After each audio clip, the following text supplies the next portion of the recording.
Ladies and gentlemen, we are live. We are live and back at it again, folks. It's a Wednesday, so you know what that means here at the Wrestling for Life Network as we bring you another AEW Dynamite live stream all night long, folks. We're going to be live. Get in that chat. Click all the buttons. Don't be quiet. Don't be shy. Hope everyone out there is happy, healthy, and safe. You're doing well. But make sure you strap in, strap on, grab your snacks, grab your feel good. Let's go.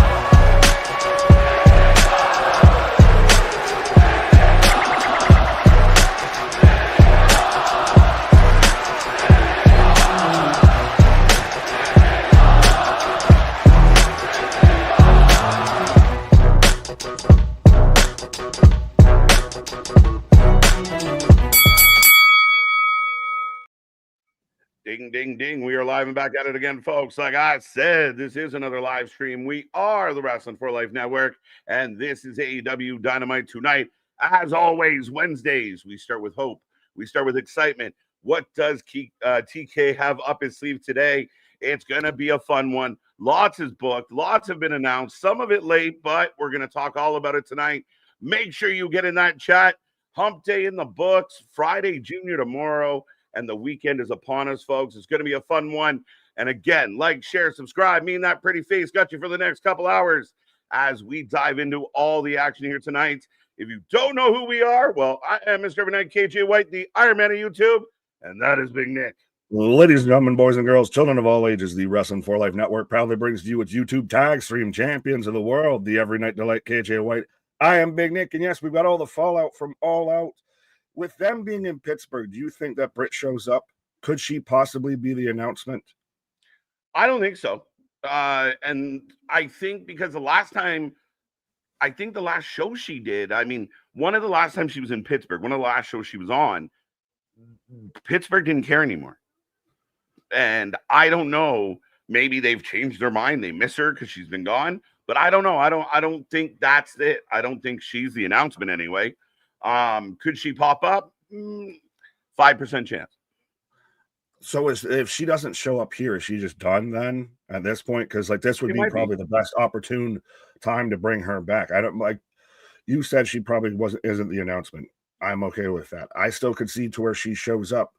It's very fitting you mentioned that Pittsburgh didn't care the last time she was there because that's what she was saying to Serena Deeb. Right. Who even cares? Yeah. But at this point, if she doesn't show up soon, is she just done? We're gonna just pay you to stay home. Yeah, she might just be, a dentist for the rest of her life, and that's her gig, and that's her job, that's her career, and that's something to be very proud of and awesome and good for her. I don't know if she ever makes it back. Does it get to a point where, like, if she gets a release and becomes a free agent a year from now, are you even that like every day that goes by, her value goes down. Her ability to go to another company and matter goes down. Yeah, I could see that. Yeah.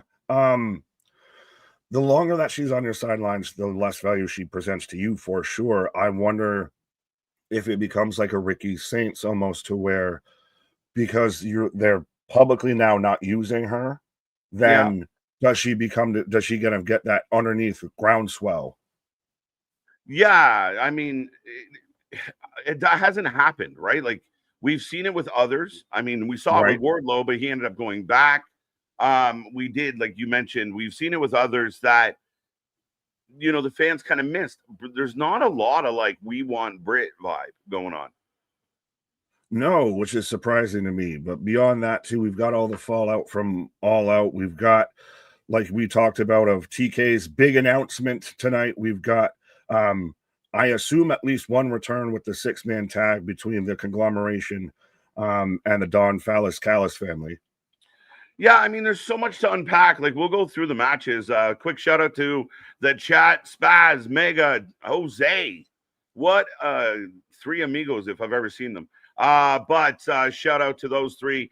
They were top of the charts last night. So get in that chat, use those stickers, use those super chats, and get your points. You get to be on the top of the charts.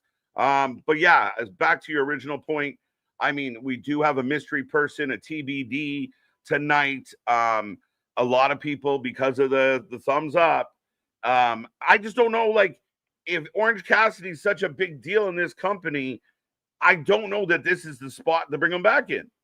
But hey, whatever. Where else would you do it? Where else would you do it? Somewhere higher in the card, something that matters. Well, you gotta at least get him in the door. Yeah, but why would you get him in the door in the middle with hologram? Wrong door. Because it's his own.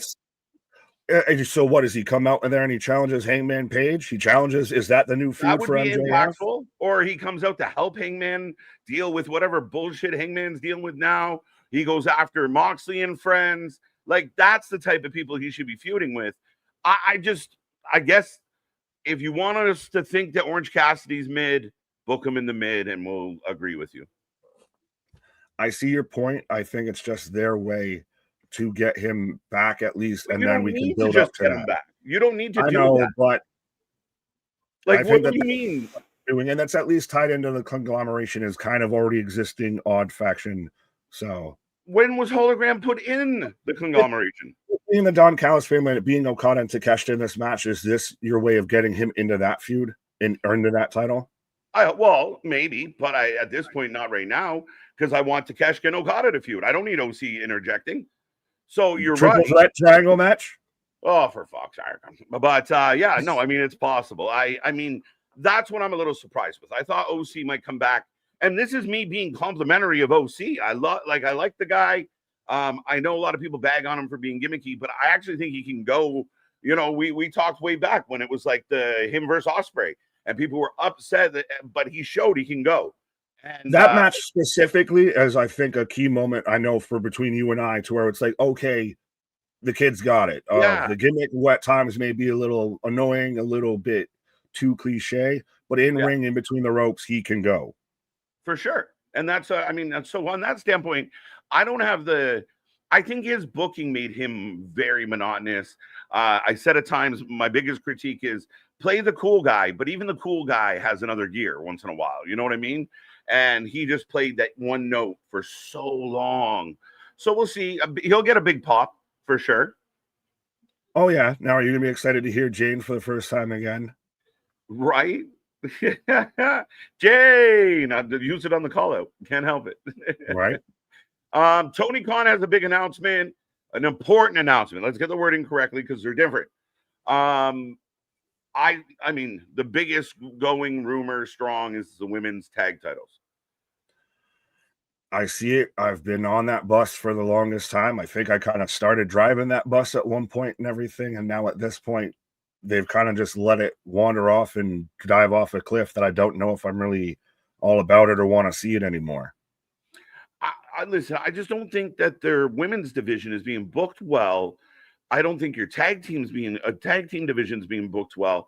I don't know that your mid cards really, like your TNT belt doesn't feel important right now. And people are going to be, Fletcher has it, but it doesn't. He just lost a match to the champion. So what are we doing? I just don't know that people are going to disagree with this. And if you want to do more meaningless belts, do more meaningless belts.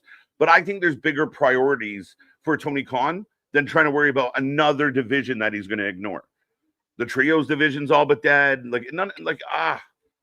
Fix what you already have in the cabinet. Use the ingredients you already got before you start buying more. Yeah. Like if your women's division was cooking, then we'd have a conversation. But this is just a way to appease certain people of like, well, now we have tag champs and every once in a while we'll get a women's tag match. Okay. But your women's division hasn't been booked well. And then a whole bunch of chaos going on online about Riho. We can talk about that. We got like 4 minutes to say hi to everybody. So yeah, okay, we're late. See, this right, is what happens. I will say this quick on a Wednesday. Right, and see, I get us talking, but I'll say this quickly. I think it's just their cheap way to try and get more women on cards. Yeah, again, no stories. They give themselves an excuse now because you have to use the titles. Yeah, that's fair.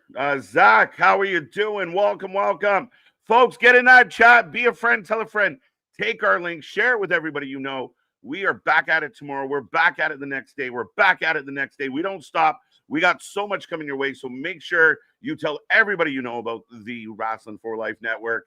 But yes, get in that chat. We will say hello. Philip, welcome back. I really enjoyed the stream last night, everybody. Thank you. I definitely will join you all tonight. Looking forward to it. Let's go. Philip, welcome to the family. Kevin, how you doing? Devin, welcome back. We got Wrestling God, Sean Reed. If it's a big one, we'll come back to it, folks. Biff, welcome. Cherokee George, Richard, Big Dog, Anthony, J-Boy, what's up? Boston, welcome back, sir. Richard, always a pleasure. Who else? We got MDB, the knee pad patrol is on the loose, the former champion. Ronan, got you. Mega, welcome back. Anthony W. Thompson. Like it. Let's go. Strong name. Boston, we got you already. Guardian, welcome back. Mega, I think I've said Mega at least once. Jake, how you doing? Clay, good to see you as well. Keep it coming, folks. I like when this list is nice and long. Phillip's with us as well. Phillip Brown. We got 2 Phillips now. We got Steamy Phillip on Phillip action. It's like the Larrys. It's like the Anthony's now. We're getting in Paris out here. We're playing the Noah's Ark game of wrestling fans. Right. Anisha's back in the house. Dennis, welcome, welcome, welcome. Hope Josh, you're feeling better, Dennis. What's that? I was saying, hope Dennis is, doing better with everything and all that. So, yeah. Absolutely. Juice 81. Good to see you. I think that's a newer name. Welcome, welcome, welcome. Wesley, always a pleasure, sir. Let's go. Orange Cassidy is basically Mac. Mac McClung. Yeah, show us up for the dunk contest. It just made me laugh before I could even get it out. It's ridiculous.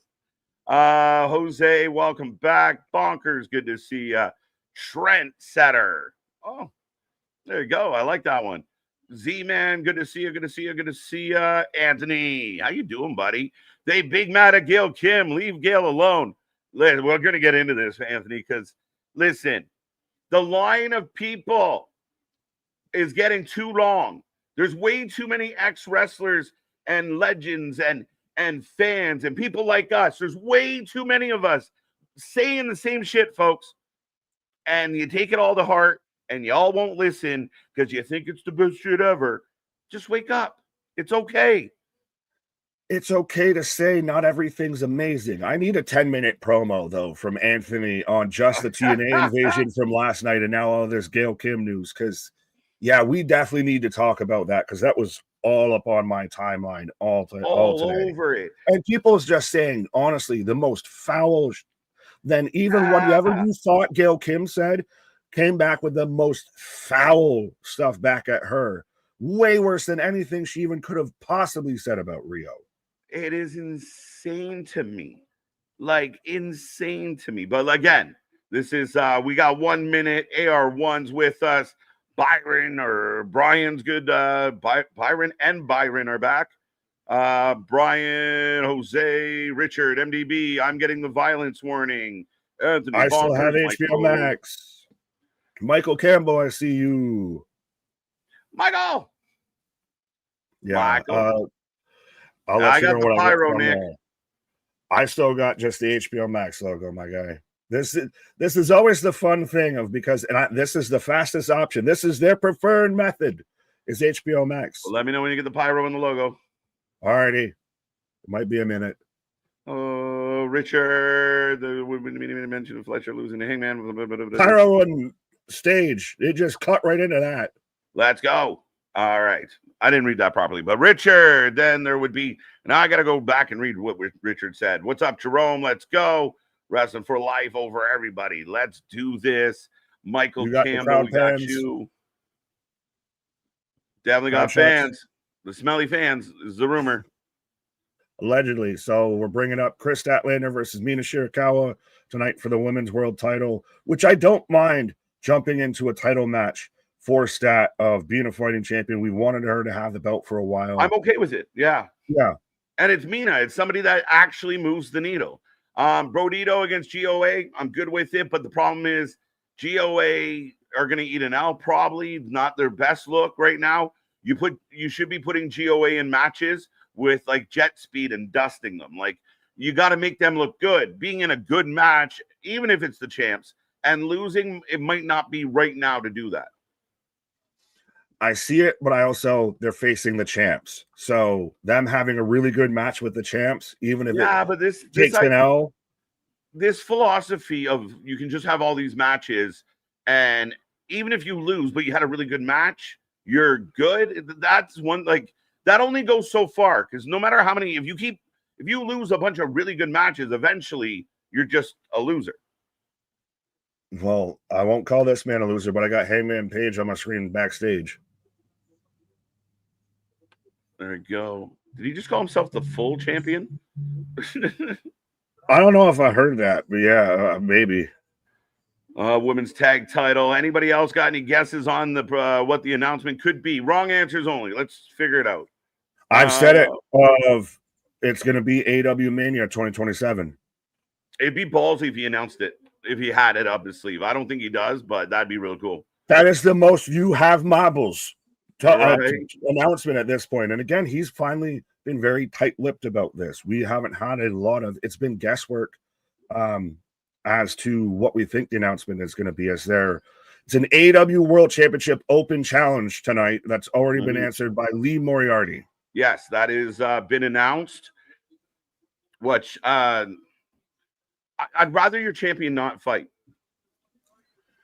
Yeah, TNT Open Challenge sounds a lot better than your World Champion Open Challenge. Right, and Kyle Fletcher hasn't done a lot as champ. Let him have an open challenge and go 7 minutes, but look like a badass against Lee. Adam Page fighting Lee Moriarty, who is a bona fide jobber. What's the point? What is the fucking point?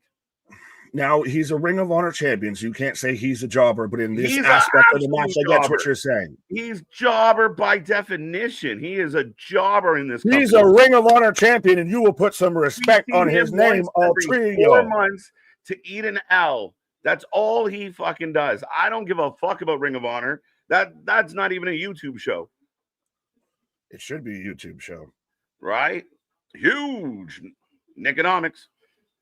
Am I the doctor of Niconomics? Right? You trying to play doctor? I don't know. Not with you, fucker. Wait, just click in? Yes, it did just snap in. There's the good point there. Yes, we're getting the tag match kicking off the show. There we go. So we do have Lee Hangman. We do have the tag match for the titles, apparently. This is for the titles? I think that's what they just said, but I could be wrong. Trios match coming up later. Mina Stat and the announcement, of course. But get your predictions in, folks. I will put a poll up. Who are you taking? Brodito or GOA? DOA. The demand that with them being the demand, is that a little bit one of those? I think it's dumb. I got to give myself a nickname. I got to say I'm in demand so I can be in demand. Yeah, right. Like, oh, we are demand. Like, it doesn't even make sense what you were trying to accomplish. Like that little joke, the little quib, it doesn't connect. I don't like the demand. It's not my favorite, but I don't kind of get hung up on the names as much as others. Well, and it's funny because I don't hate this name. To me, I'd rather be Dark. There's no guessing with me. If I am unpredictable on the wild card, demand, because they are just this little pretentious. Like we were talking about this before we went live. The Gates of Agony work really well as a tag team. Fans of them, they work. They should be top big guys on this. Like this, I don't mind if this is a tag team title match because these look like teams that could actually go and hang with each other. Yeah. Now they're out there protecting little Pipsqueak, Ricochet, Bald, if you will. So they've got to have, like, he would be the one that calls them and comes up with a douchey name like that. He's the one that's got them wearing the little fucking suit vests and everything like that. He's the douche in the group. So he would have a douchey name like the Demand. A big pop for Brodito. I mean, for Bandito of Brodito. Fucking hell. Well, I do like that. I do like Brodito as a tag team. Yeah. So he wants the big man. And Khan just no-selling right out the gate going, no, come on. Come on. I don't want the little guy. This is who you sent out here? This is your king?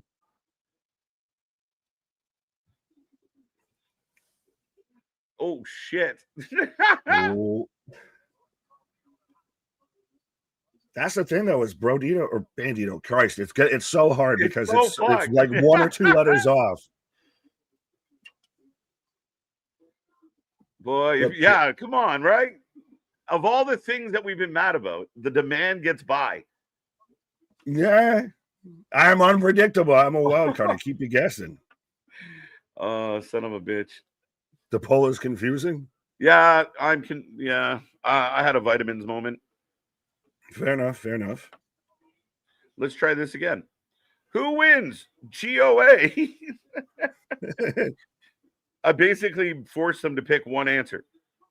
Oh, fair enough. I thought you might have just done like combined Brodito and done BOA and just done Boa. I didn't know Boa was in the match. The genius that is me asked the audience if GOA was going to win or the demand. Genius. Well, then see, that's how you skew the answers in the proper way. We'll slide them through both different ways. Right. Oh, a little bit of a flip over, caught himself. But yeah, I mean, again, I like this start. No long promo. Your world champion cuts like I'm going to beat up Lee Moriarty kind of bit. And then you go right into a solid match. This is a good start to Dynamite. Nice start.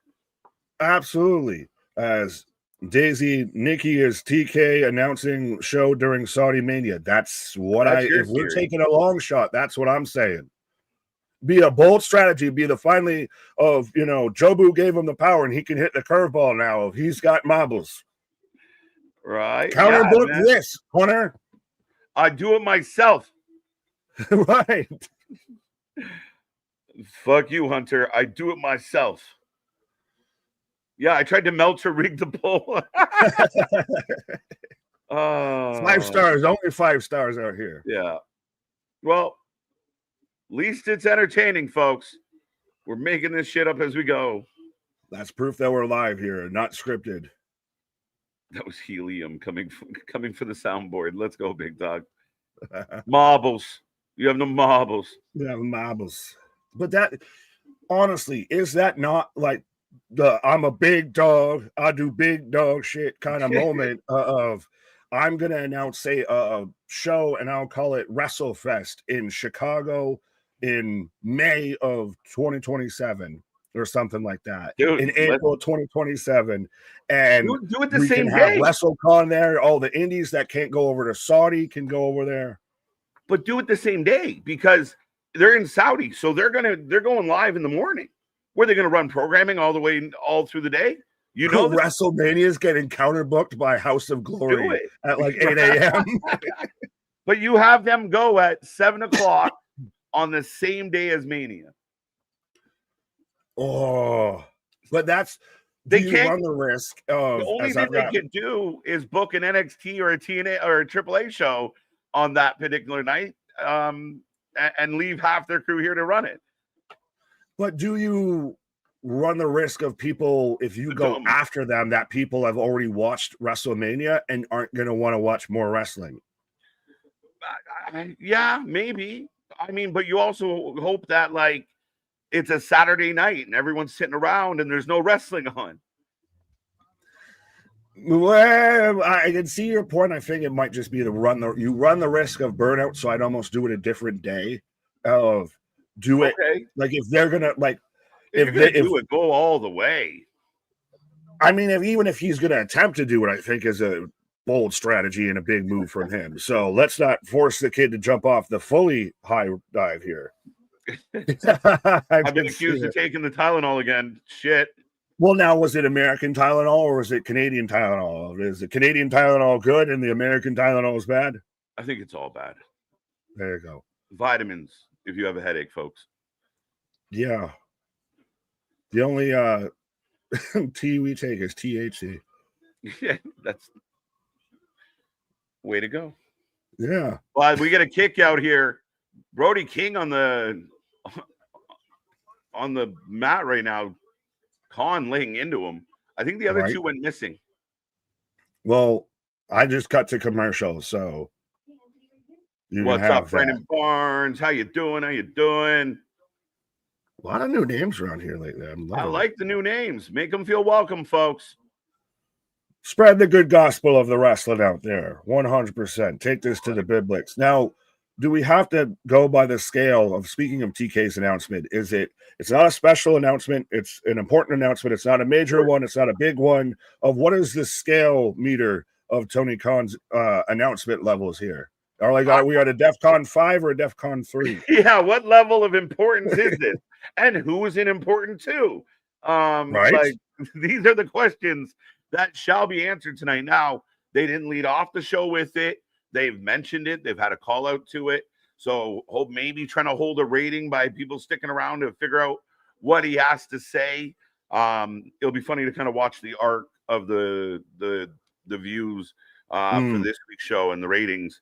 But ultimately, I mean, I would love him to announce, like, Daniel Bryan is the new GM of All Elite Wrestling.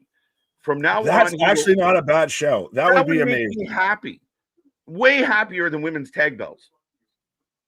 And it would be a better attribute. It would help out your programming. It would help out your company, help out your show tenfold than having women's tag belts, of having that man more on your screen.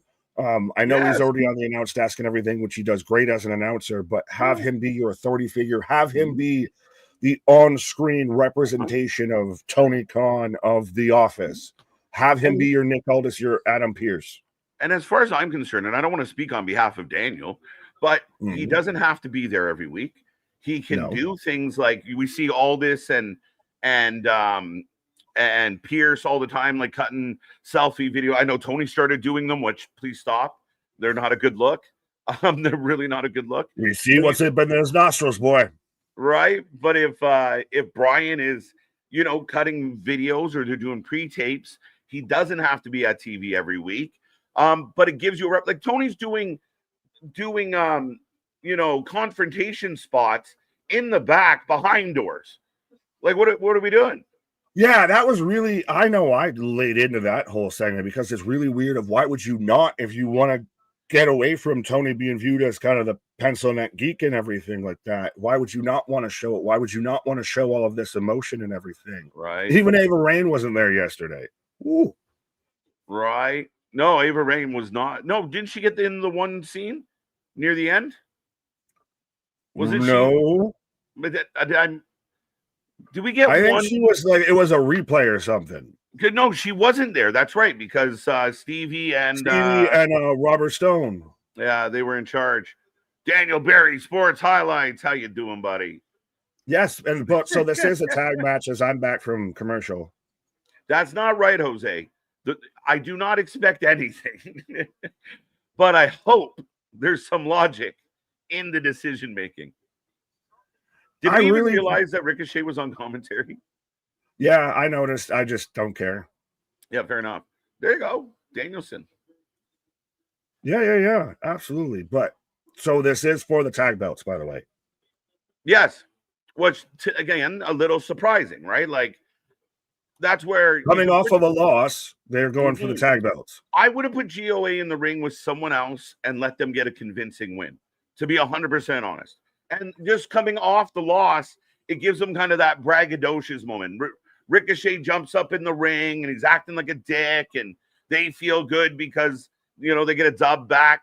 A title match out of nowhere. I love it. I like the match. It's been good. Not my favorite choice of booking for them right now. That's the thing, is it's a good match. Storytelling wise, I see your point of I would rather see Gates of Agony as Brody hits a cannonball in the corner on the Toa. I would rather see Gates of Agony decimate a team. Get that heat back after you just took a loss to the Hurt Syndicate and everything. Now they're going to come out here and have another loss. Granted, It's going to be a good match, but they're taking another loss. Right. Is it crazy that the hot tags to Bandito? The crowd popped huge. No, he's a Ring of Honor world champion because, Ring of Honor titles matter, KJ. No, they don't. Yes, they do. No, they don't. This man's their world champion. The Ring of Honor world title hasn't meant shit since Jonathan Gresham had it. Well, Jonathan Gresham hasn't meant shit since he had the Ring of Honor world title. It. I love you, my short king, but I do have to call a spade at times. Right. See how that works? But Bandito's doing a dance. Oh, he misses. But I would think that the little guy would do the hot tag to the big guy. But they're loving this guy. You gotta like dap because I've got him firing up to go at Tona in the corner. Oh, gets cut off. He gets cut off, right? Yeah. Yeah. We're on bangs. Okay. Oh, guys. I love this. This is excellent. Like Bandito, we already know how good Bandito is. We were happy to see him. But now to see him like this, and he's actually playing to the crowd well. Remember when Bandito was wrestling Chris Jericho? It just fell on his head twice. Twice.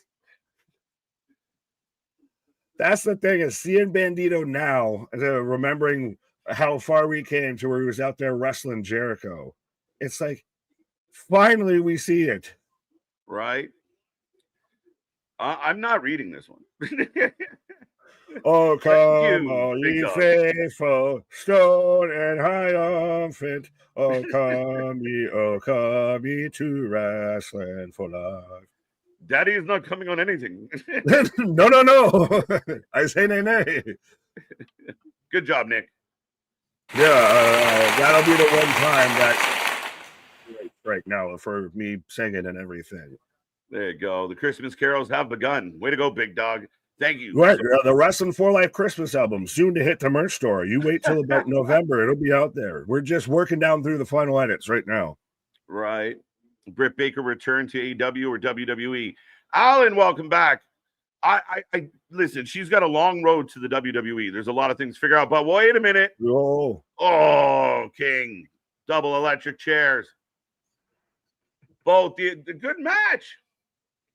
Absolutely. I'm just chuckling over here at Jose saying Nick is a good Catholic boy. Pause on that first accusation, by the way. It took me a second with trying to be nice about this. Yes, I'm Italian and Irish from the East Coast. Of course, I got Catholic in me. Pause. That made that even worse. Right. We bonded over Irish blood, folks. There we go. People thought it was the beards. It's Irish. But what's that? I said people thought it was the beards. It's over being Irish. Oh shit! No, Khan just hucking a chair for some reason. He just threw Brody. I don't even know where he is. Ricochet got rid of the headset. Now Ricochet's got a chair that didn't break. It just fell over. Ricochet's in the ring. Is Aubrey never try and get in the way of a Clydesdale. Oh, she got there. Front, dun. She derbied her way right back here. Bandito. And Ricochet trying to get the cheapest heat of I'm going to wear a Eagles hat in Pittsburgh. I mean, again, I think a lot of this stuff. Oh, wait, roll up. 1, 2. Dose. Man, this company does not know how to get out of matches. Like, the match has been good. Like, let's get home now. It was there with Bandito's fire up and everything like that. That was kind of probably where the match should have ended. Oh. 1, 2. Brody's back. Holy shit. They are getting very much Gates of Agony over with this match. This is how good Gates of Agony are. Like, you know it, I know it, and this type of match to me over the last while, it ends up frustrating you because they'll have an amazing match and then they'll be on the bench. Oh, exactly. Suplex. 1, 2, 3. That was a good finish too. Great match. It's one of the better Dynamite matches in a hot minute.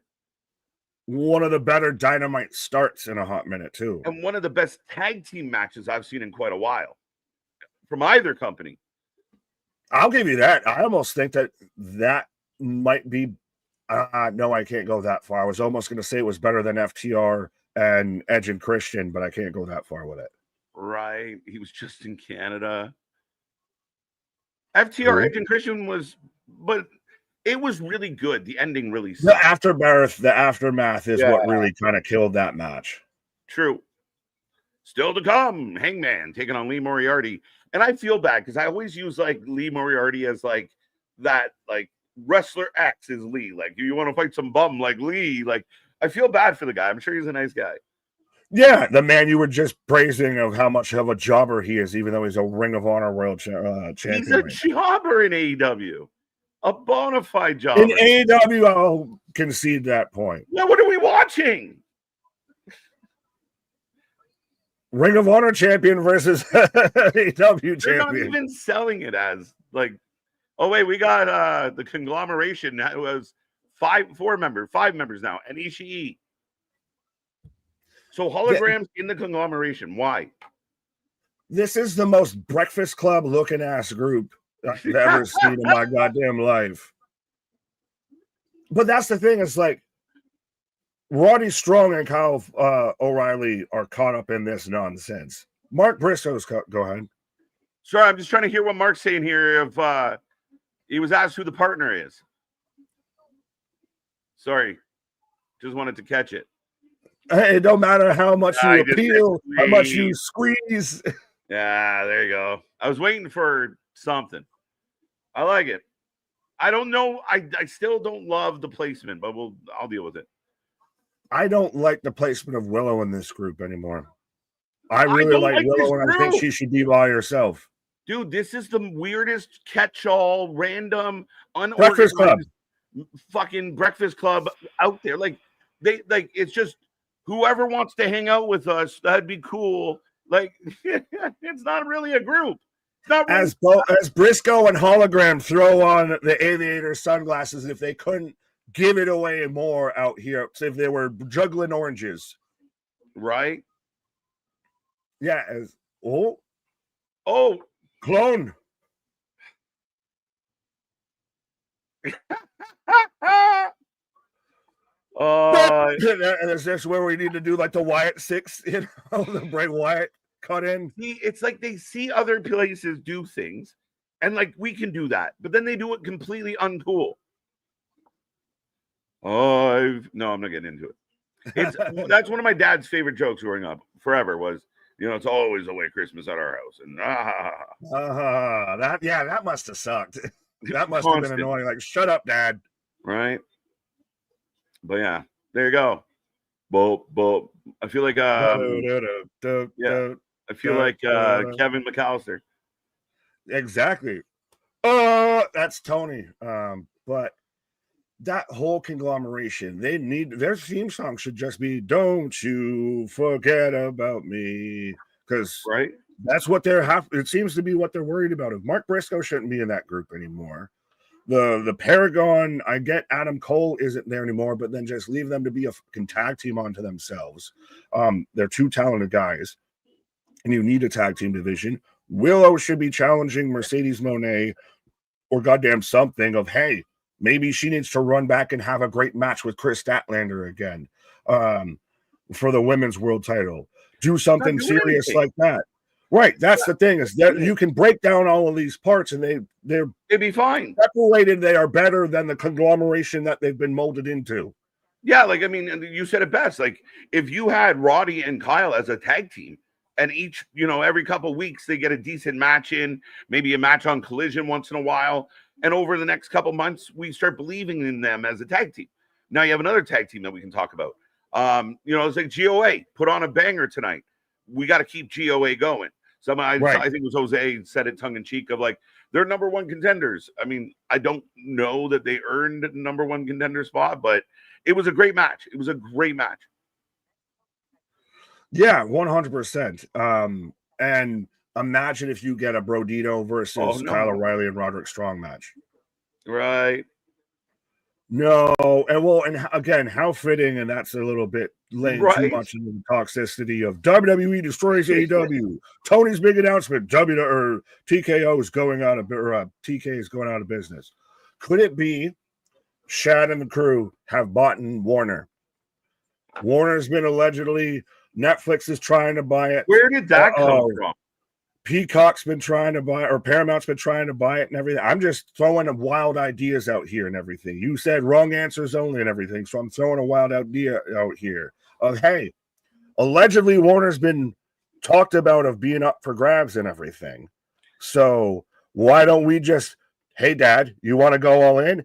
We'll make sure you never go off the air, son, because we'll own the fucking network. See, MDB saying he doesn't have enough, but he does have friends. Like, I mean, you know what they do? They like move all their Monopoly money around, and like, and then get like 3 or 4 silent investors, which maybe we will find out AEW's, participating ownership soon. But again, a crazy idea, but it's also, if you told me a couple years ago, some dude's dad's going to buy him a wrestling company, I would have told you were crazy. And here we are 5 years later, almost 6 years later now. Right. As I got stat backstage, as I saw Daisy and Damien, and I don't know if Daisy and Damien were running up the hill to catch a pail of water, but they're mentioning an interesting idea. I'm completely distracted by what you're saying. You're good. Like, no, what she's saying, not what you're saying. Yeah, I know. Yeah, we've got Statlander backstage with Harley Cameron. No, trust me, I'll wait until this promo's done, because I saw Damien and Daisy mention an interesting thing, a crazy idea that just might be a bigger Dragon Balls moment than what I even thought of with of WrestleFest, whatever, in like Chicago in 2027. That's genius. I like that idea. Well, they're saying do it in New Orleans, where WWE took WrestleMania away. So that's a nice little extra spice of life there. I can accept that. I like that a lot. Let's go. I love the petty shit. I love the tit for tat. So I won't even get mad. Like, do it. Fucking do it. Yeah, that people don't know. That's your middle name, KJ Petty White.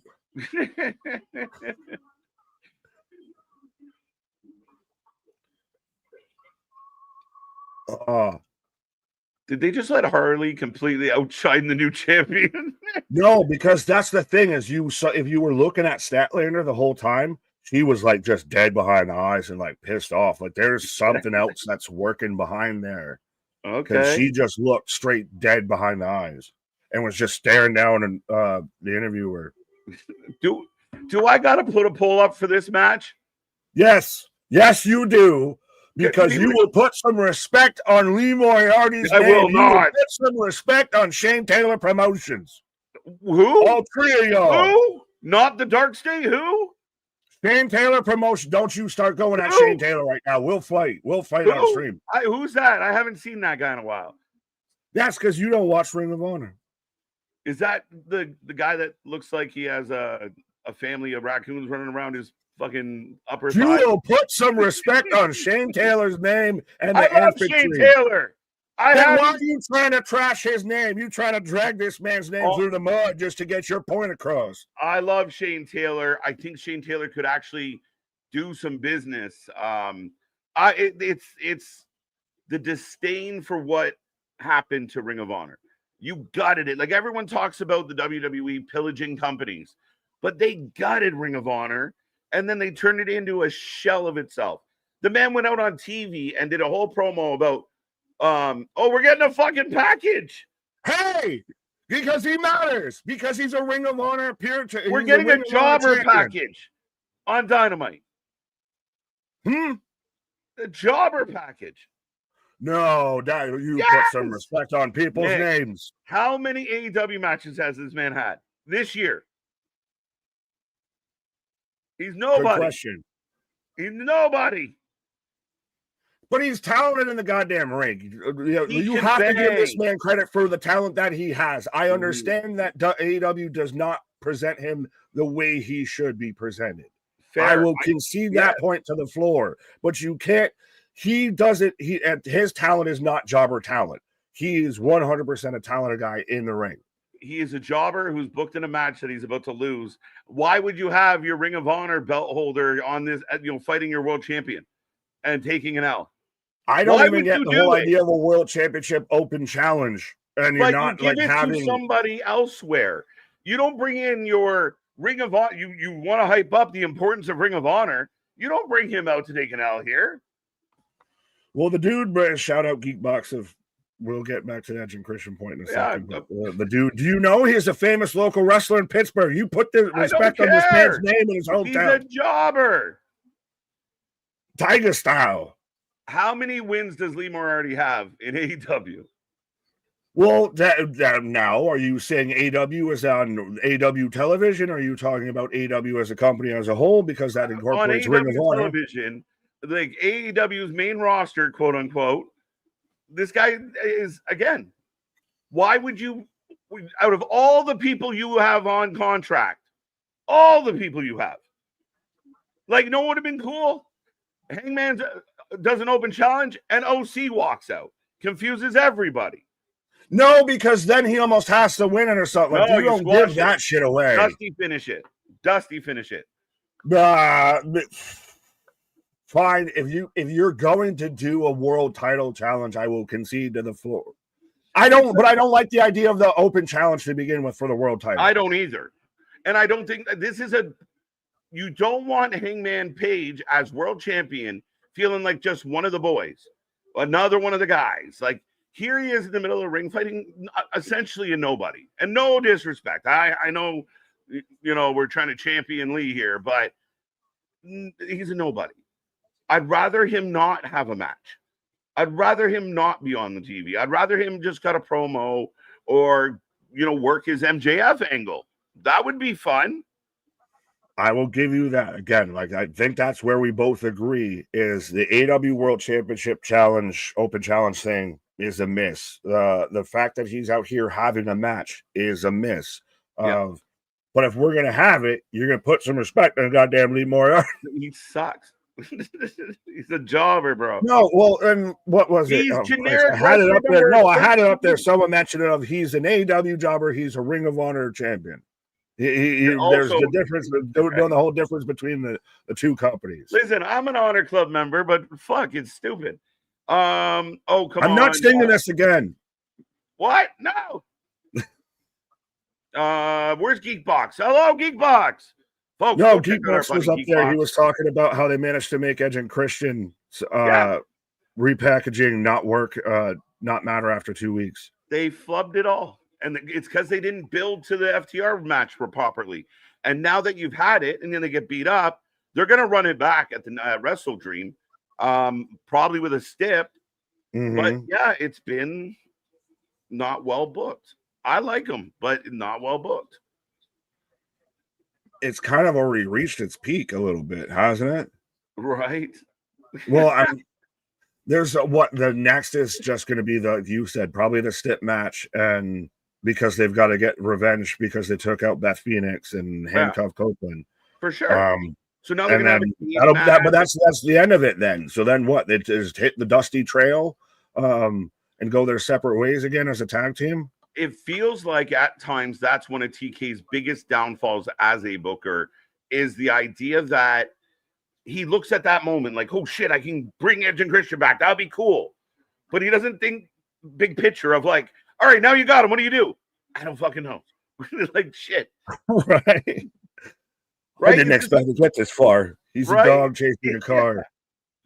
It's like Luchasaurus comes back, but he's still tied into something that he didn't. It's just all been a mess. We need to talk about that in a commercial at some point of that whole they just fucked off with all the stories with Jack Perry of just scapegoat, that was all for naught of everything with that. I still don't even get how he turned on why he turned on the Bucks. Not fully. No. Yeah. And there was no reaction for him until Luchasaurus showed up. And then there was really not much of a reaction until they started to realize, which, by the way, respectfully, Toronto, Canada has no rhythm by that crowd. They were just until the music started playing, they couldn't get their together. We got a flow. The song's got problems. Big scoop slam. They couldn't until the song was playing. See, okay, so we're off and running here. The match is off to a good start. But to me, this is very similar to when they brought Athena up to take an L. Why would you do that? I'm really struggling with this booking. Because Pittsburgh, I guess, is the best case. So Lee can't get a big win? So why didn't you book Lee against fucking Leo Rush and give him a W? Because world title. I'm not trying to answer that seriously. I'm trying to get in the mind of Tony Khan and like channeling his thoughts of like, world champion, but Hangman. I want to see Hangman.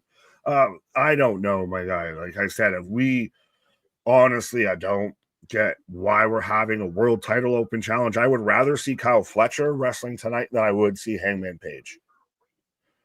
Kyle Fletcher should come back and instantly try and get back on that fucking high horse and everything of, hey, I lost. But I'm still the goddamn TNT championship. And so now I'm pissed. I'm going on a goddamn warpath. I'm opening an open challenge of no one can beat me. You want to say I'm not ready? I'm going to prove I'm ready because I'm taking on any goddamn buddy out there.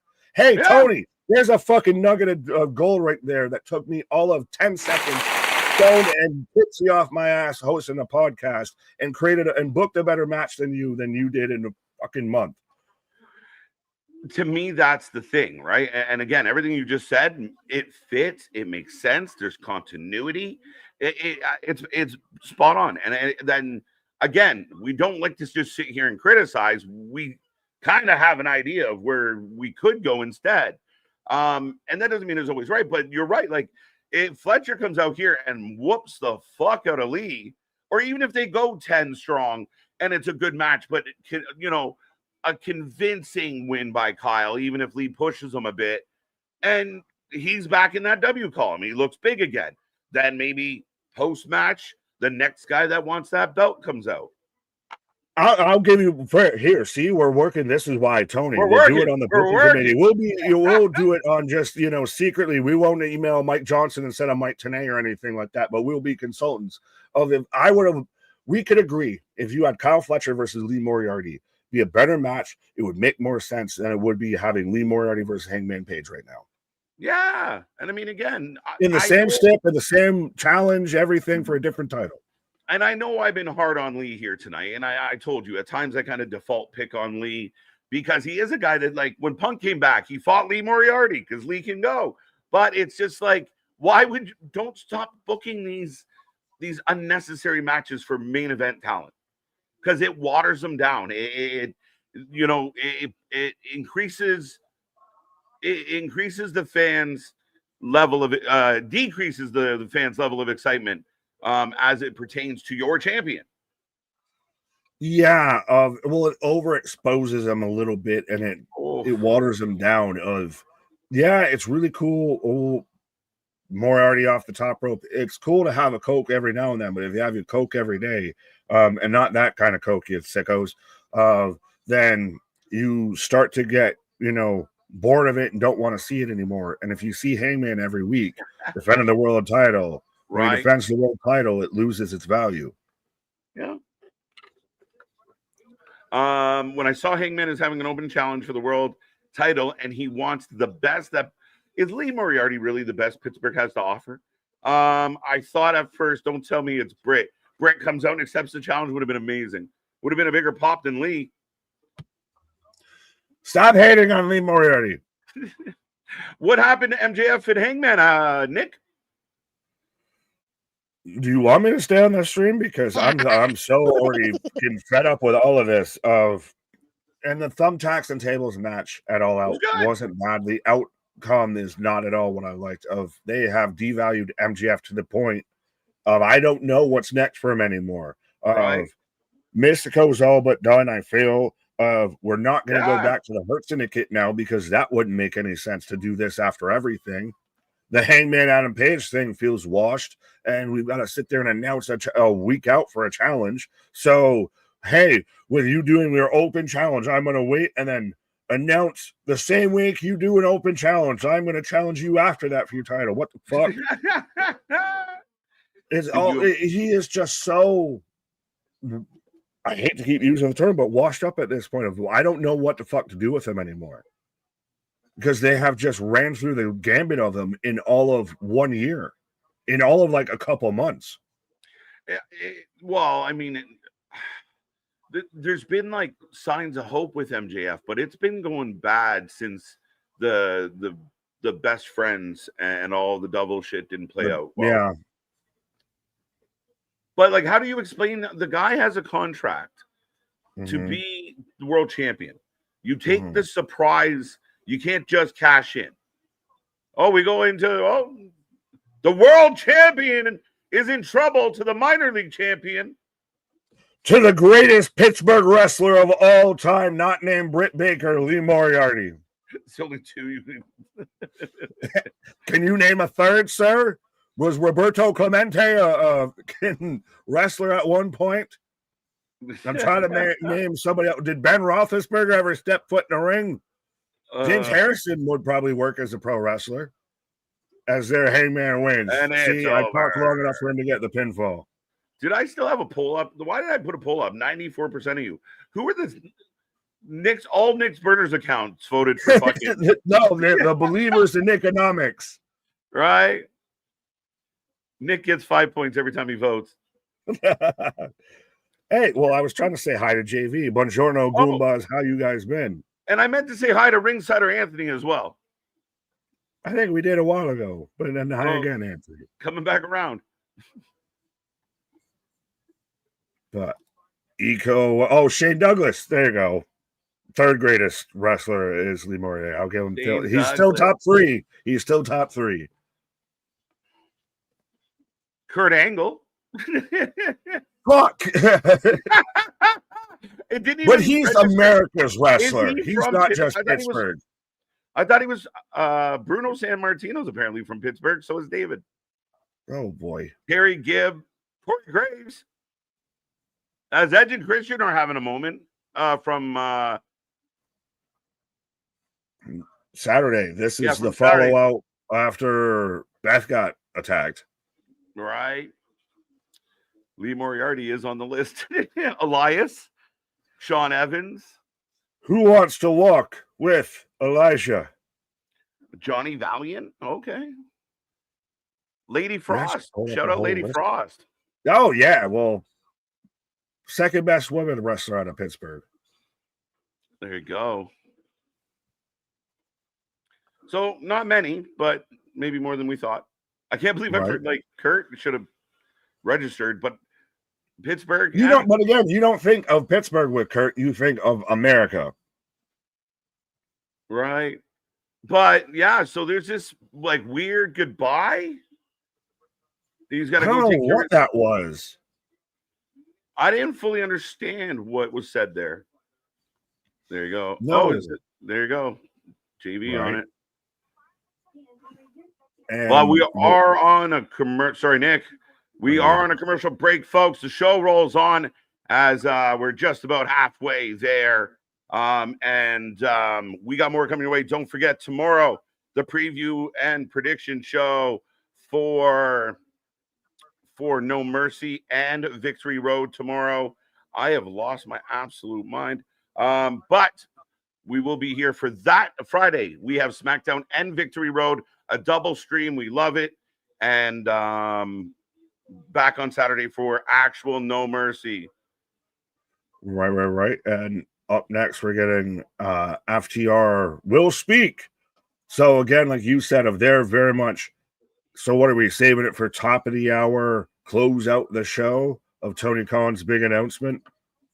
I guess it's big that they're holding out. But we've seen it before to where they've done that and then they'll hold out for it and then it won't be much of anything. Well, you run that risk. And then Tony, I would feel like Tony has stepped back from that a little bit and hasn't done it nearly as much as he used to. Great idea. So don't fuck it up and start doing it again. Tonight will have significance, I imagine, whether it's tag titles, another show. It's got to be something. It's got to be. Is he going to announce the Continental ASIC?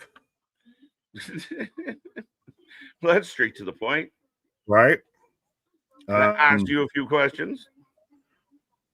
Jason Edge just said he does not know if he will be back. Yeah, it was a weird goodbye. Like, so just when you're kind of building this and then you had everything happen, Edge is, I got to go take care of my family. And Christian's just kind of left alone. I know we're beating a dead horse at this point almost, it feels, but is that very much of I know I mentioned a horse around you and you got a flashback.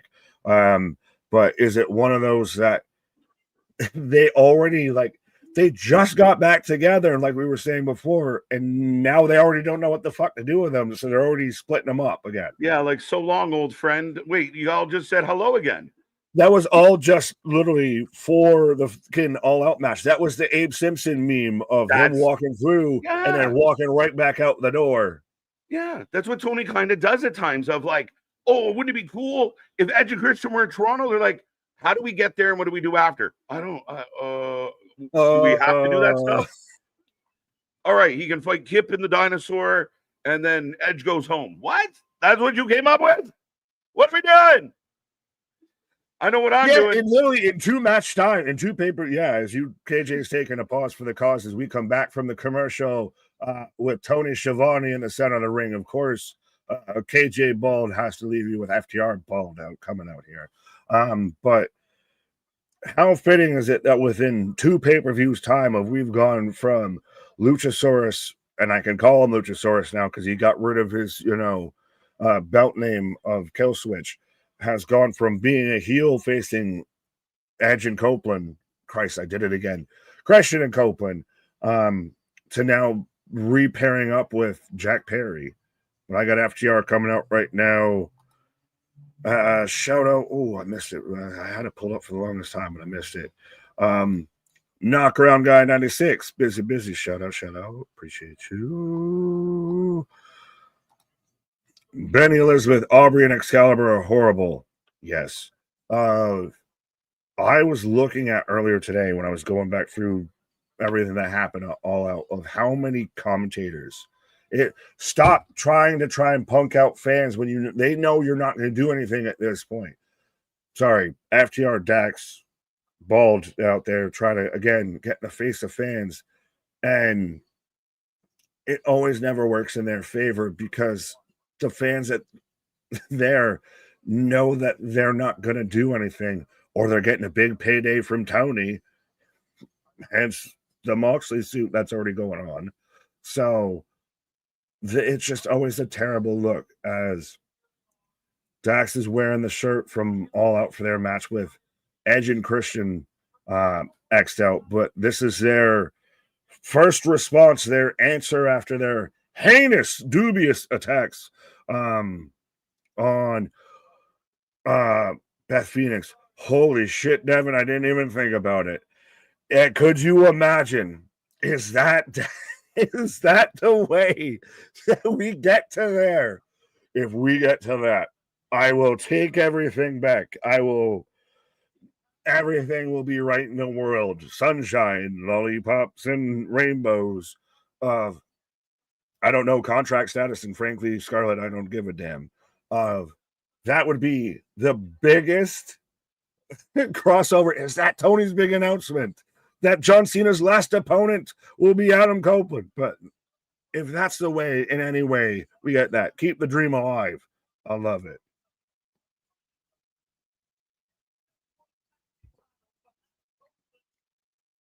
But so now Cash is out here saying how they should have been the world tag champs, but he brings blaming Adam Copeland for bringing Christian into this, for bringing his wife into this business, or into their business, sorry. Sugar plum fairies. What's the point of Bivens if he doesn't talk for FTR? Exactly. He is their bump guy at this point. He is nothing there but to take bumps. As now Bivens gets the microphone of Big Stoke. He gets no bitches. Tony Khan, there has been a trade. That would be insane. Again, hey, you said wrong answers only, but that would be amazing of an answer.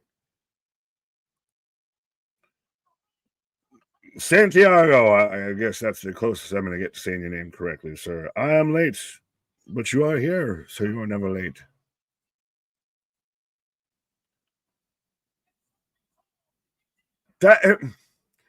This is an honest-to-God question. Do people in AEW know that what a microphone does? Do they know that it's meant to amplify your voice and everything? I know it was like the old school 80s way of like Hogan. Let me tell you something, bro. You're still screaming in the microphone. But Bivens is saying all of this promo with his chest. You can be serious without yelling, sir.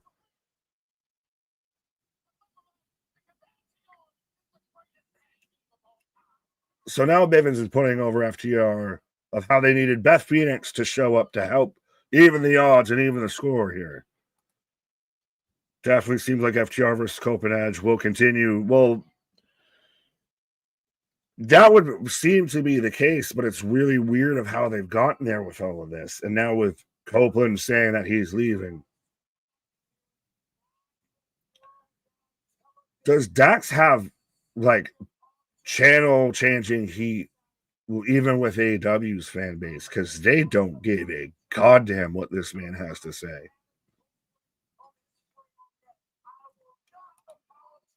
I dropped Adam Copeland on his frail neck, and I will not apologize. Alan, what do you think, Jasmine? What do you think about Jasmine Nix leaving WWE? Nix got nixed. I said that backwards. Nix got nixed.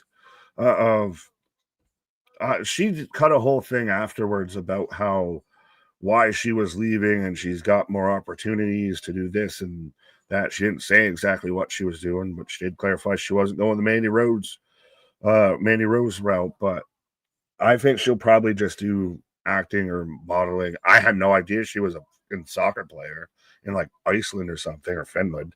But I think she's probably by the way what she said after the fact of that, seems like she's done with wrestling for the most part, and that she's pretty much just gonna, I assume, go to like modeling or acting or something like that. This segment is dragging. That's the thing. FTR has fallen so far of Willow coming out here.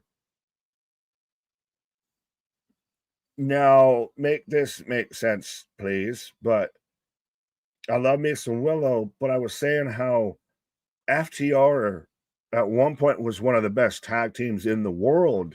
And now they're one of the most channel skippable moments in wrestling. What is Willow doing out here? There was a point to where FTR, like I said, was the best tag team in pro wrestling. And now at this point, I don't know what to make of them. Willow out here. Hey, Caitlin, what up? What up? Darth Booty. Pose. Willow Pillow. Want Willow here, huh?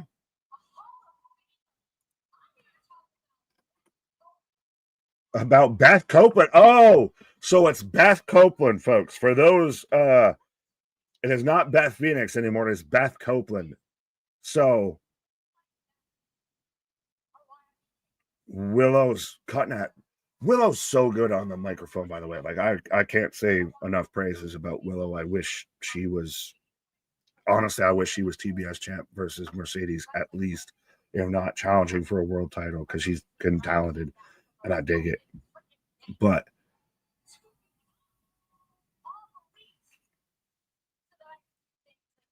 she's putting over Beth Copeland over like Rover. Now I worry that, is this going to be FTR's new gimmick of like, we hurt women? Because I don't know if that's really a good strategy for AEW. She just cut a better promo than all three of those men combined, by the way. But Bendy, AEW itself is channel changing heat. No, that it started off good. It's just this has dragged this shit down. Shivani, by the way, has served no fucking purpose here.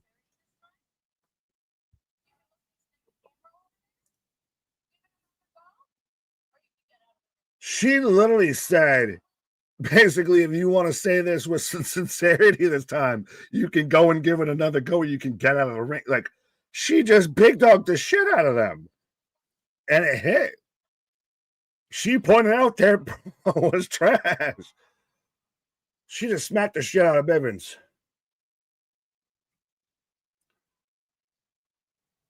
I'm really... Oh. So Jet Speed comes to interfere here. So we just had Willow outclass and just make FTR feel like nothing but fools and eat a super kick from Mike Bailey and a drop kick from Kevin Knight. So now Willow's going to, they pull out Bivens. Here we come to a intergender 6-person tag match, I feel, at some point here. But Willow, this is why I love Willow, because she just literally outclassed all of FTR in one sentence or in one promo. And that's, I don't like saying that out loud because that shouldn't be a thing, but that's how the mighty have fallen. Big Nick, as of now, WrestleMania 43 isn't a 2-night event. Well, it's also technically right now 2 years away, so we'll see. I don't know. That'd be surprising if they sat there and did one night. They started it at like 10 a.m. and go to like 10 p.m. That might be a bit much there. Yeah, as we've got Willow and Jet Speed celebrating as we go back to MJF from last Saturday. As he's got all still the thumbtacks. Like, this is so, I love when he does the after the show, the fucking stairwell, parking lot promos and everything like that. But I just hate that there's never any fucking follow-up on it. He sat there and did the whole devil horns and everything and made me believe he was going to be world champ next to a parking lot pillar and then proceeded to just get embarrassed.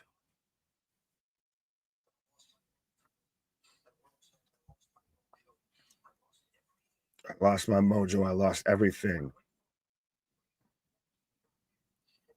Is he answering pretty much everything I've been saying? I hope so. Sorry, I'm trying to hear him.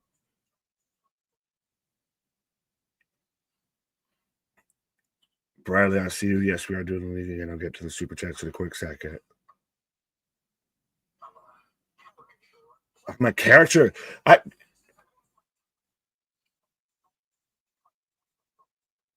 God, this is why I love MJF of 100%. This is amazing. This is why he is the guy that I can champion and have championed for so goddamn long. But I just wish they would ever fucking follow up on any of this. They will do this and they will sell me on everything. I will love every second of this.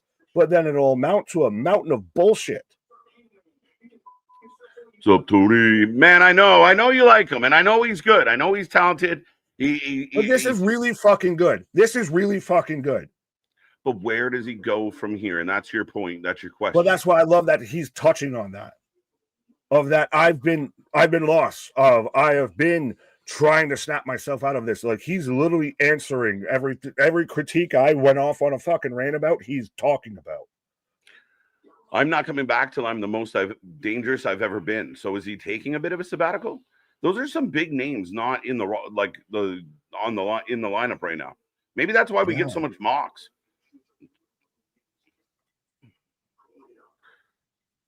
He sat there and pulled a thumbtack out of his arm and then ate it.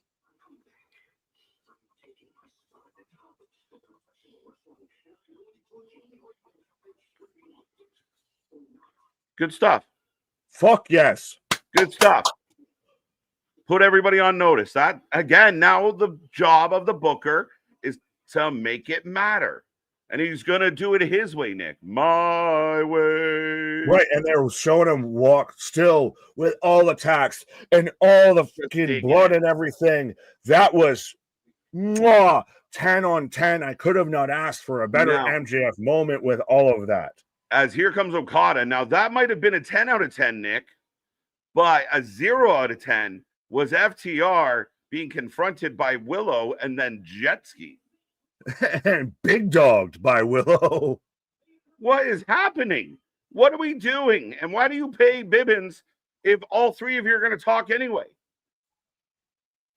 Very true, very true, very true. Well, and that got brought up here, but yeah. When there was doubt, I ate it up and spit it out. There was so much that was good with that. Like, instantly, I love the man again. And he does. He needs to go away. He needs to come back. But I like that idea.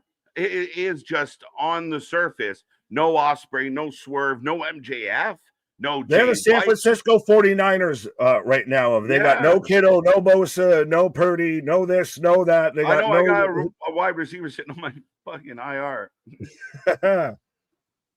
6-man tag next. So we're going to find out the mystery opponent momentarily, folks, as the Don Callis in numbers, in droves, are here.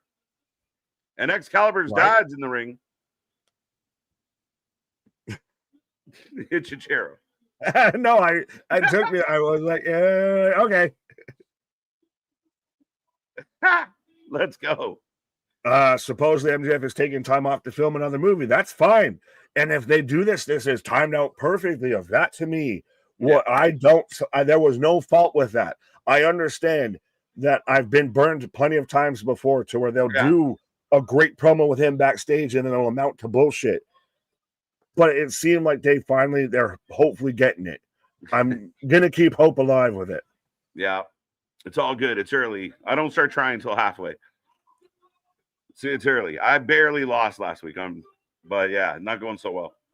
This man will sit there and lose throughout the regular season, get into the playoffs on an even record and win the championship. That's how you do it, folks. Work smart, not hard. I hope we're getting another masterpiece revealed. Yeah, another masterpiece revealed. Hoochie Horchata. Cha. They have to. Do they do a horchata pun and then we got the freshly? OC! We got the freshly squeezed. I was making the joke, and we go from horchata to orange juice. OC is the masterpiece. OC is back, folks. How you feeling about it? That's Rocker Romero discussed too. And media offline. And just the fuck in the hack. I'm assuming, I'm hoping that they're doing that as a hack thing. Is that yeah? Okay, that looks. If that's not if that's true, that's such a fuck. Sorry.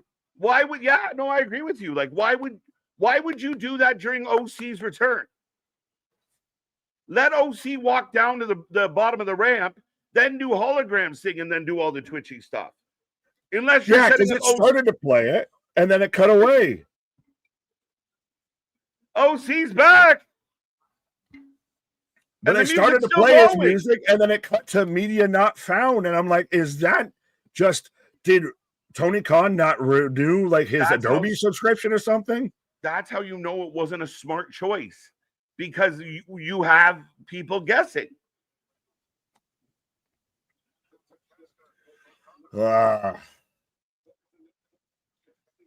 Yeah, well, the fact that that's even debatable is insane to me. That was just why? But we are in the way with this tag match. That is crazy. But I hope AEW goes bankrupt and out of business. Chris, nobody here, I don't want to say nobody that you see on screen right now feels that way. Big fans of what AEW is, and what it could be. There you go. There's a little Bret Hart for everybody. We hope that AEW is what it was and is what it'll ever be. Just got 5 stars from Meltzer. Well, I mean, they had hologram and Orange Cassidy in the same match with Okada. It's 7 stars, my guy. Why would you glitch on his return?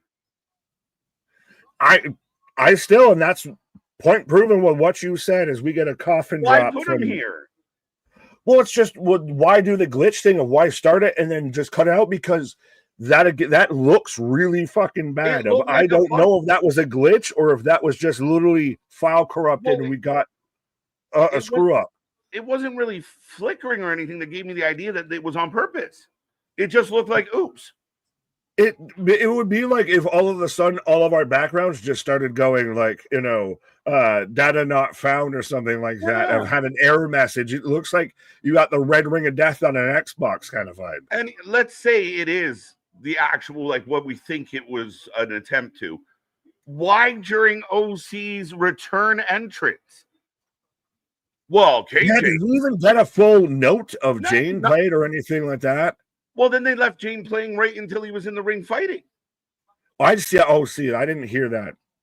No, it was just such a weird spot. And again, all you had to do, let's again offer the opposition. Mm-hmm. OC comes out, walks down to the bottom of the ramp. The crowd goes wild. Nice surprise. I like what they did.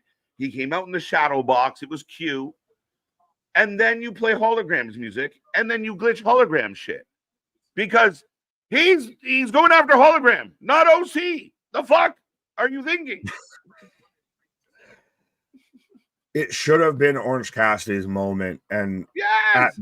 at best, it's Hologram's moment, and at worst, it's one of the worst fuck ups of AEW's production history. Like, there's no good moment, there's no good outcome there. No. And the crowd is losing their mind, Nick. Like, there's energy in the building. Big knee by Hichichero. But you stepped on your, you know what, a little bit with the whole of you should have the big moment of, I don't even know if I would have done the shadow box thing. I would have had them come out and, well, there's only two of you. Who's your partner out here? And then you have that music hit and everything. You have the big moment. You have the big reveal. And they proceeded to just ruin it at any chance they could. Yeah. I mean, honestly, dude, if stepping on your own schwanz was got you viewers, they'd have 14 million people every week. If stepping on your own, you know what, was cool, consider me Miles Davis. Right? Like, what are we doing? As we are going to commercial break, Hichichero is in control right now, and we are off and running. If you were just tuning in, a trios match between the Cows family, the conglomeration, technically, I guess, being that there's one known member of it in here, but Hologram, Mark Briscoe, and the returning Orange Cassidy. Right. Well, is it Mark Briscoe, founding member too, as well? Yeah. So Mark's the only guy that I know is officially in the group that they're representing tonight. I guess Orange Cassidy is, but he's been gone, so I forgot. Fair enough. Well, right. You need more citrus, but yes, they said don't go anywhere, but I'll be right back, folks. All right, Nick, taking a pause for the cause. He's going to stretch his legs. I hope everyone out there is happy, healthy, and safe. You're doing well, folks. We have picture in picture, and yeah, right now it is breaking down. I got Takeshka in the ring with Hologram. I love me some orange juice. I want that purple stuff. That painting looked fake. Well, yeah, it looked like AI. OC Orange. Ooh. I'm sorry, but MJF needs to leave or either repackage. So, Rick, I think he is stepping away to make a movie. He talked about going away, and when he returns, he's got to come in hard. Pause, but he's got to come in strong. He's got to be edgy. He's got to be the MJF. I know he said he doesn't want to be the MJF of old, but be the evolved form of MJF of old. Have that chip on your shoulder. Have that bad attitude. Spoiled the surprise. This is one of those surprises that you can kind of get away with teasing. The Don Callis family rules. Oh, Doyle rules. Yeah, the Callis family not good. I'm doing good. I'm doing good. I'm on that good. It's keeping me calm. Orange Cassidy is my favorite wrestler.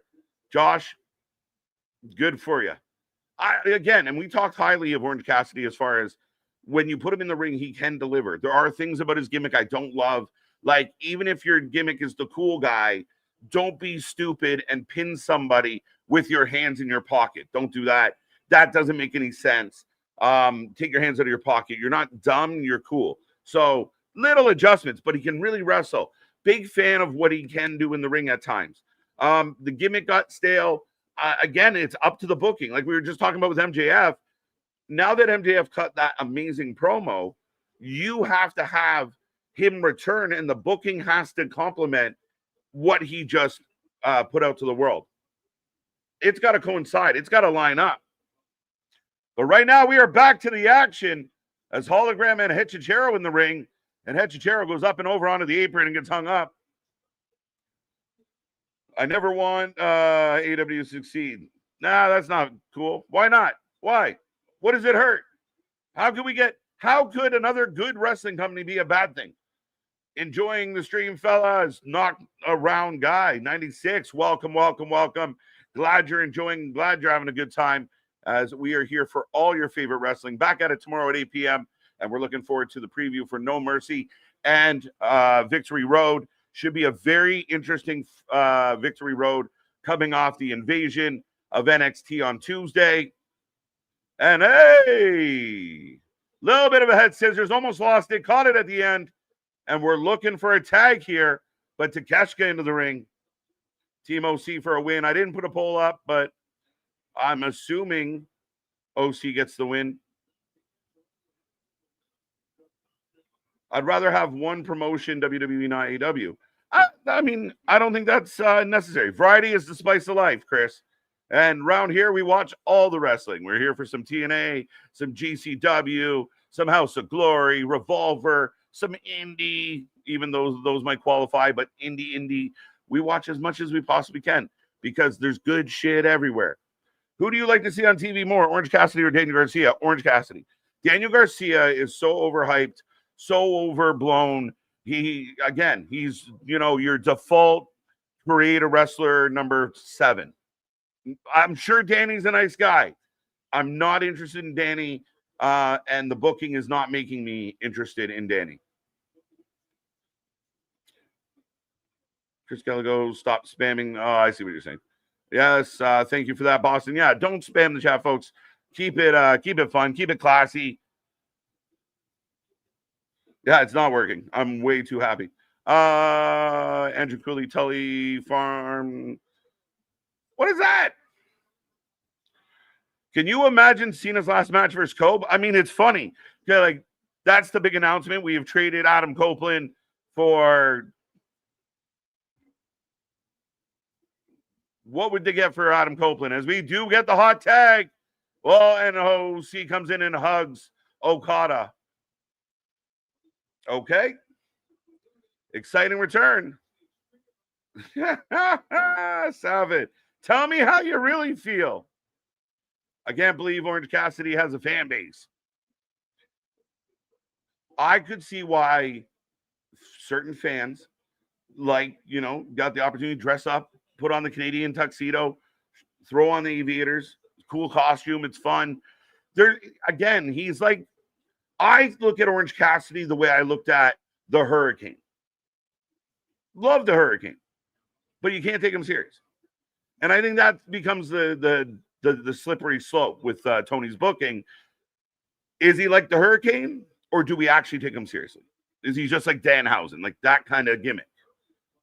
Good for some matches, good upper, mid, lower card, but do you want us to take him serious? But double Hurricane Rana, big pops. He's getting the pops, folks. Maybe Tony's big announcement will be AEW is invading WWE. I would not do that if I was AEW, though they might have more numbers. I feel like they have the smaller overall roster. What's up? Let's go. Are you in last place? Am I? I don't know. I haven't looked in 2 weeks. Tell me how I'm doing. This match ain't hitting. I think it's the people involved. And I think if you would have brought Orange Cassidy back to have a one-on-one match, even if the one-on-one match was like Hechicero, it works. But it's just, again, we saw the tag match earlier, really good tag match. But you see this, it's like a tornado tag match, and it's just chaos. Nobody's tagging, the ref's a mannequin, and you lose interest. I think. Random. Maybe Tony's big announcement got that one. This is the first match tonight I'm not enjoying. I agree, Richard. I'm with you, Boston. And I think it's because certain fundamentals matter. So if you do a trios match and you sell the hot tag and you have the rules enforced and it's a back and forth and it's exciting, this is just a series of moves. And that too. Thanks, bud. Oh, fuck. I think Tony Khan's big announcement is AEW Grand Slam. When and where do you think? Gail Kim is right. Gail Kim is right. Nick and I will get into it a little further when we get some downtime. But the Gail Kim thing is atrocious. And again, I don't think people out there, as we do get the win, and that's it. So there you go. Orange Cassidy successful in his return with Hologram and Mark Briscoe. Feels like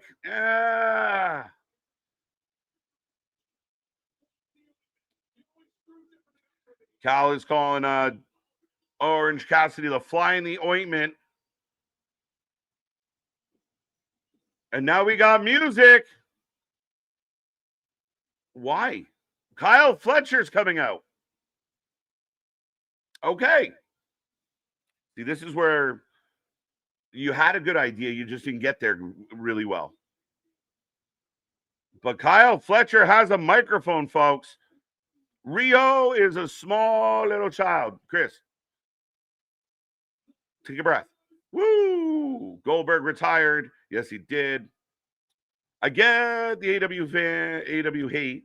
For me, it has more to do with the diehard fans than the run their mouth and lie about everything is fine.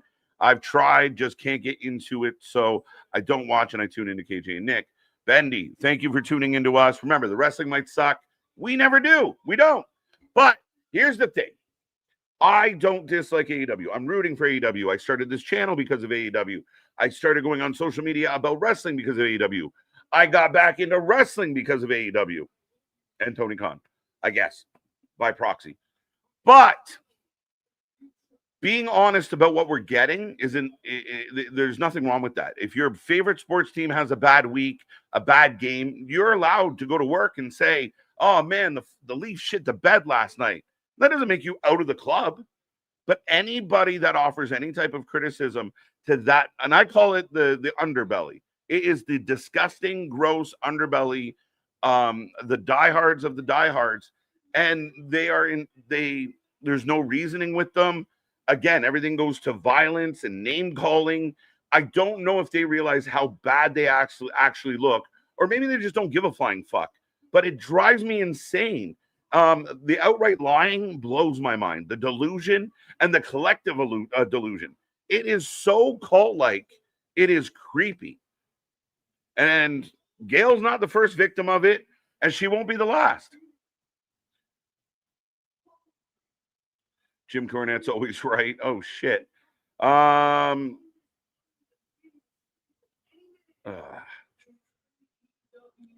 right, Chris, take a breath. Richard, I think he switched it up with salmon tonight. It's very salmon.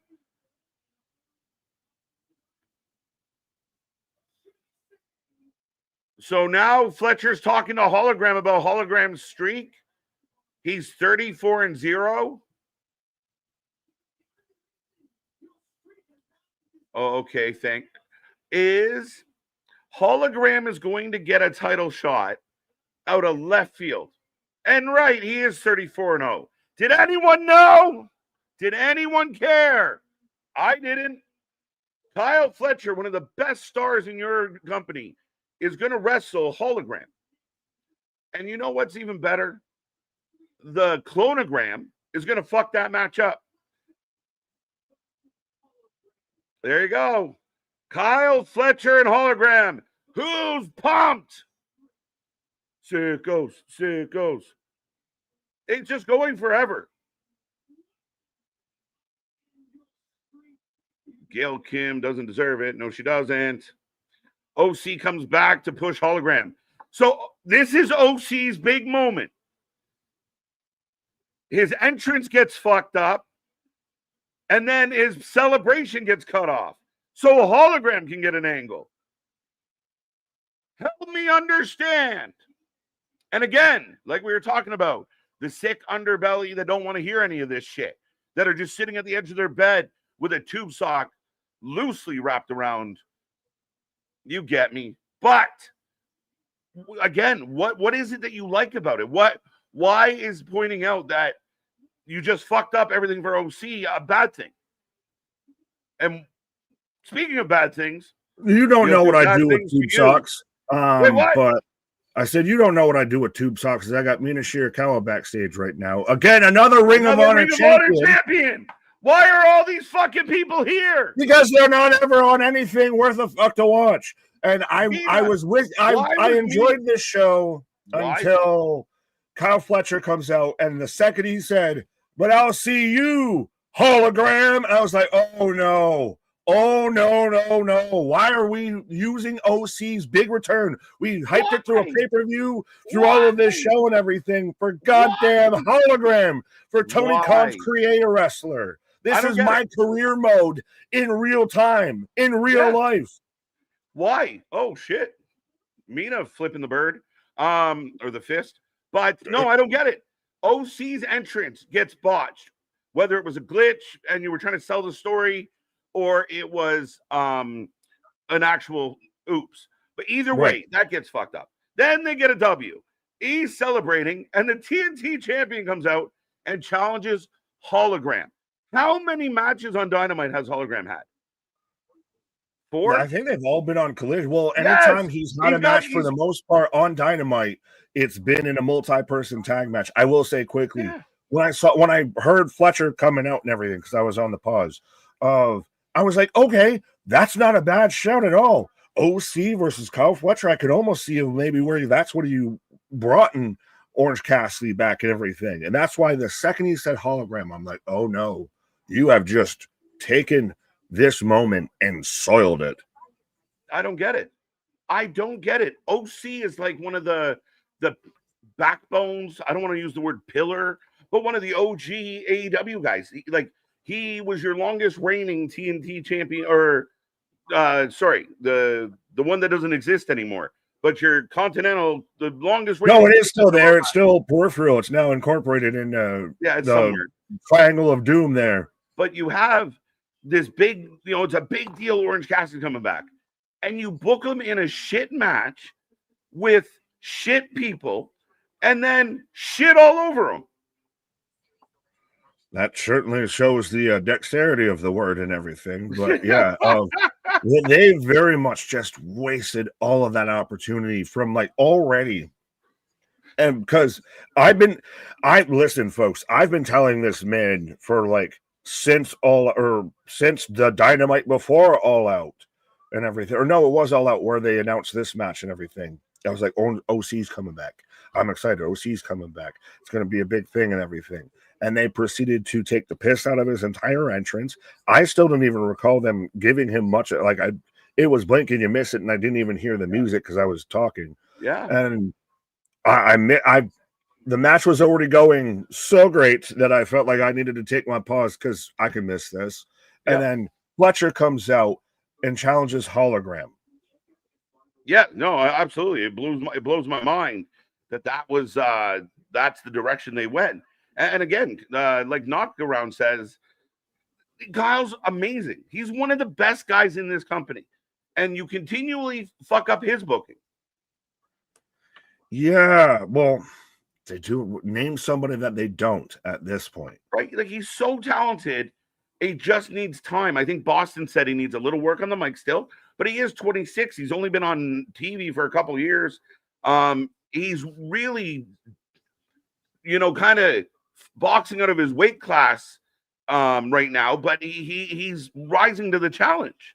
But we sat there and explained how this could have been good and everything as they're replaying Jack Perry digging up a dinosaur. So is Jack Perry an archaeologist? Yeah. Is he Chris Pratt from Jurassic World? It's Dr. He Grant. just knows how to do. He just does this to Luchasaurus. That's how you train the dinosaur. Right? Dr. Grant. Yeah. Is it weird to dig a guy out of a casket who was damn near dead? I mean, I guess he was okay with it, but I was I guess so. We never. I don't know how he got there, so why are we doing this? Jose, fucking guy. A huge opportunity for a hologram. Why though? Man, has anyone won 34 matches quieter than hologram?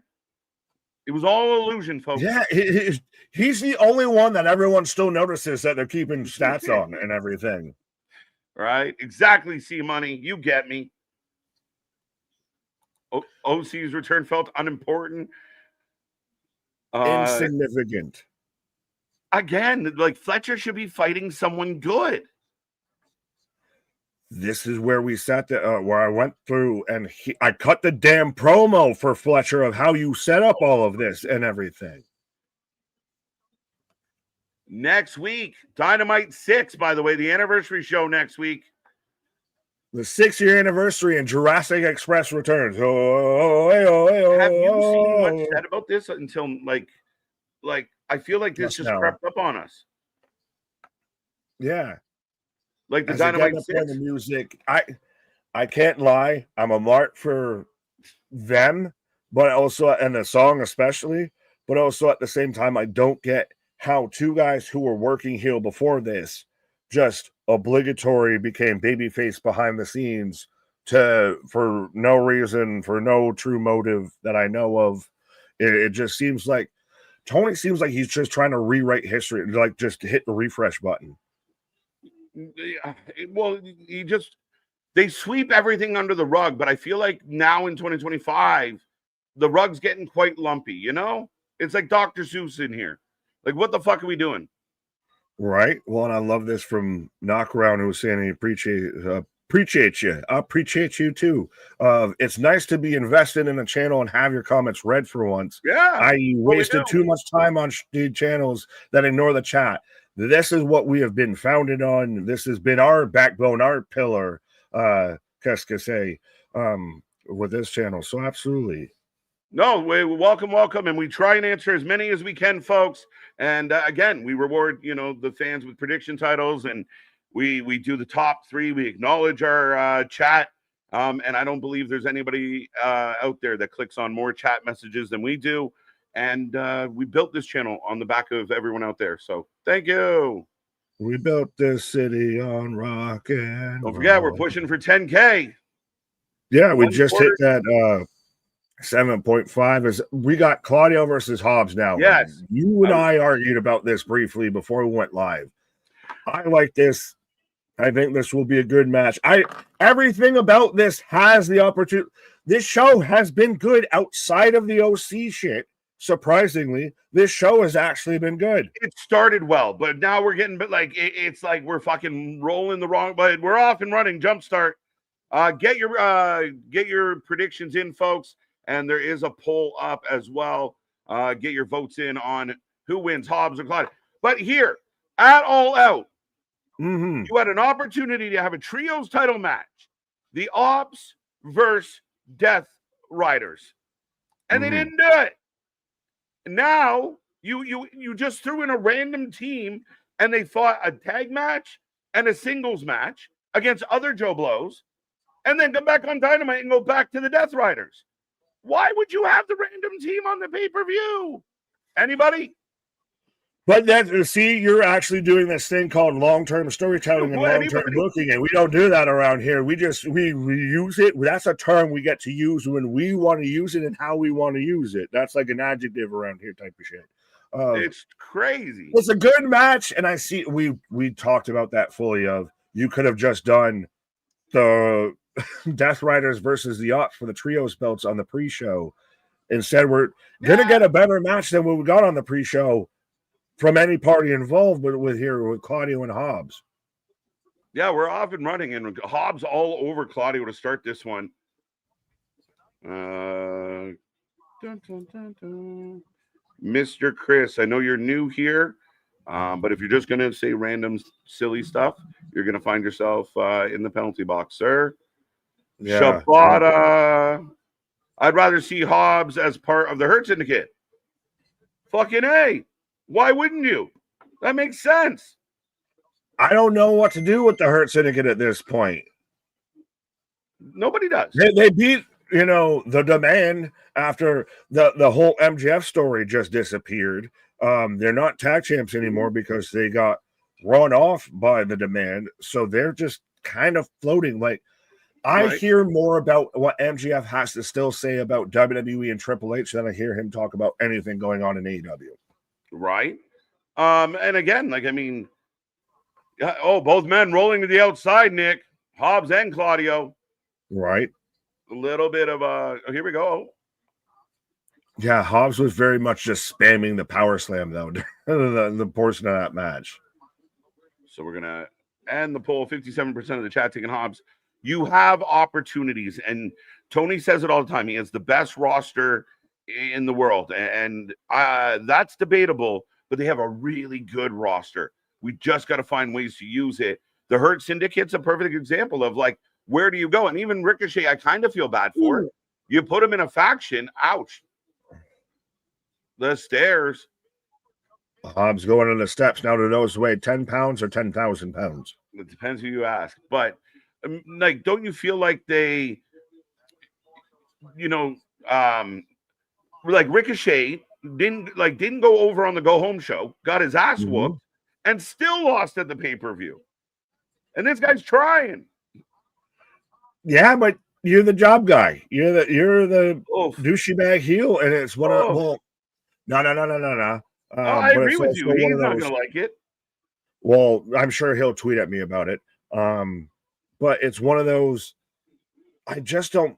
We've said it, and you've said it especially. Of Tony has good ideas. He doesn't have good endings. He went to the Vince Russo school of booking.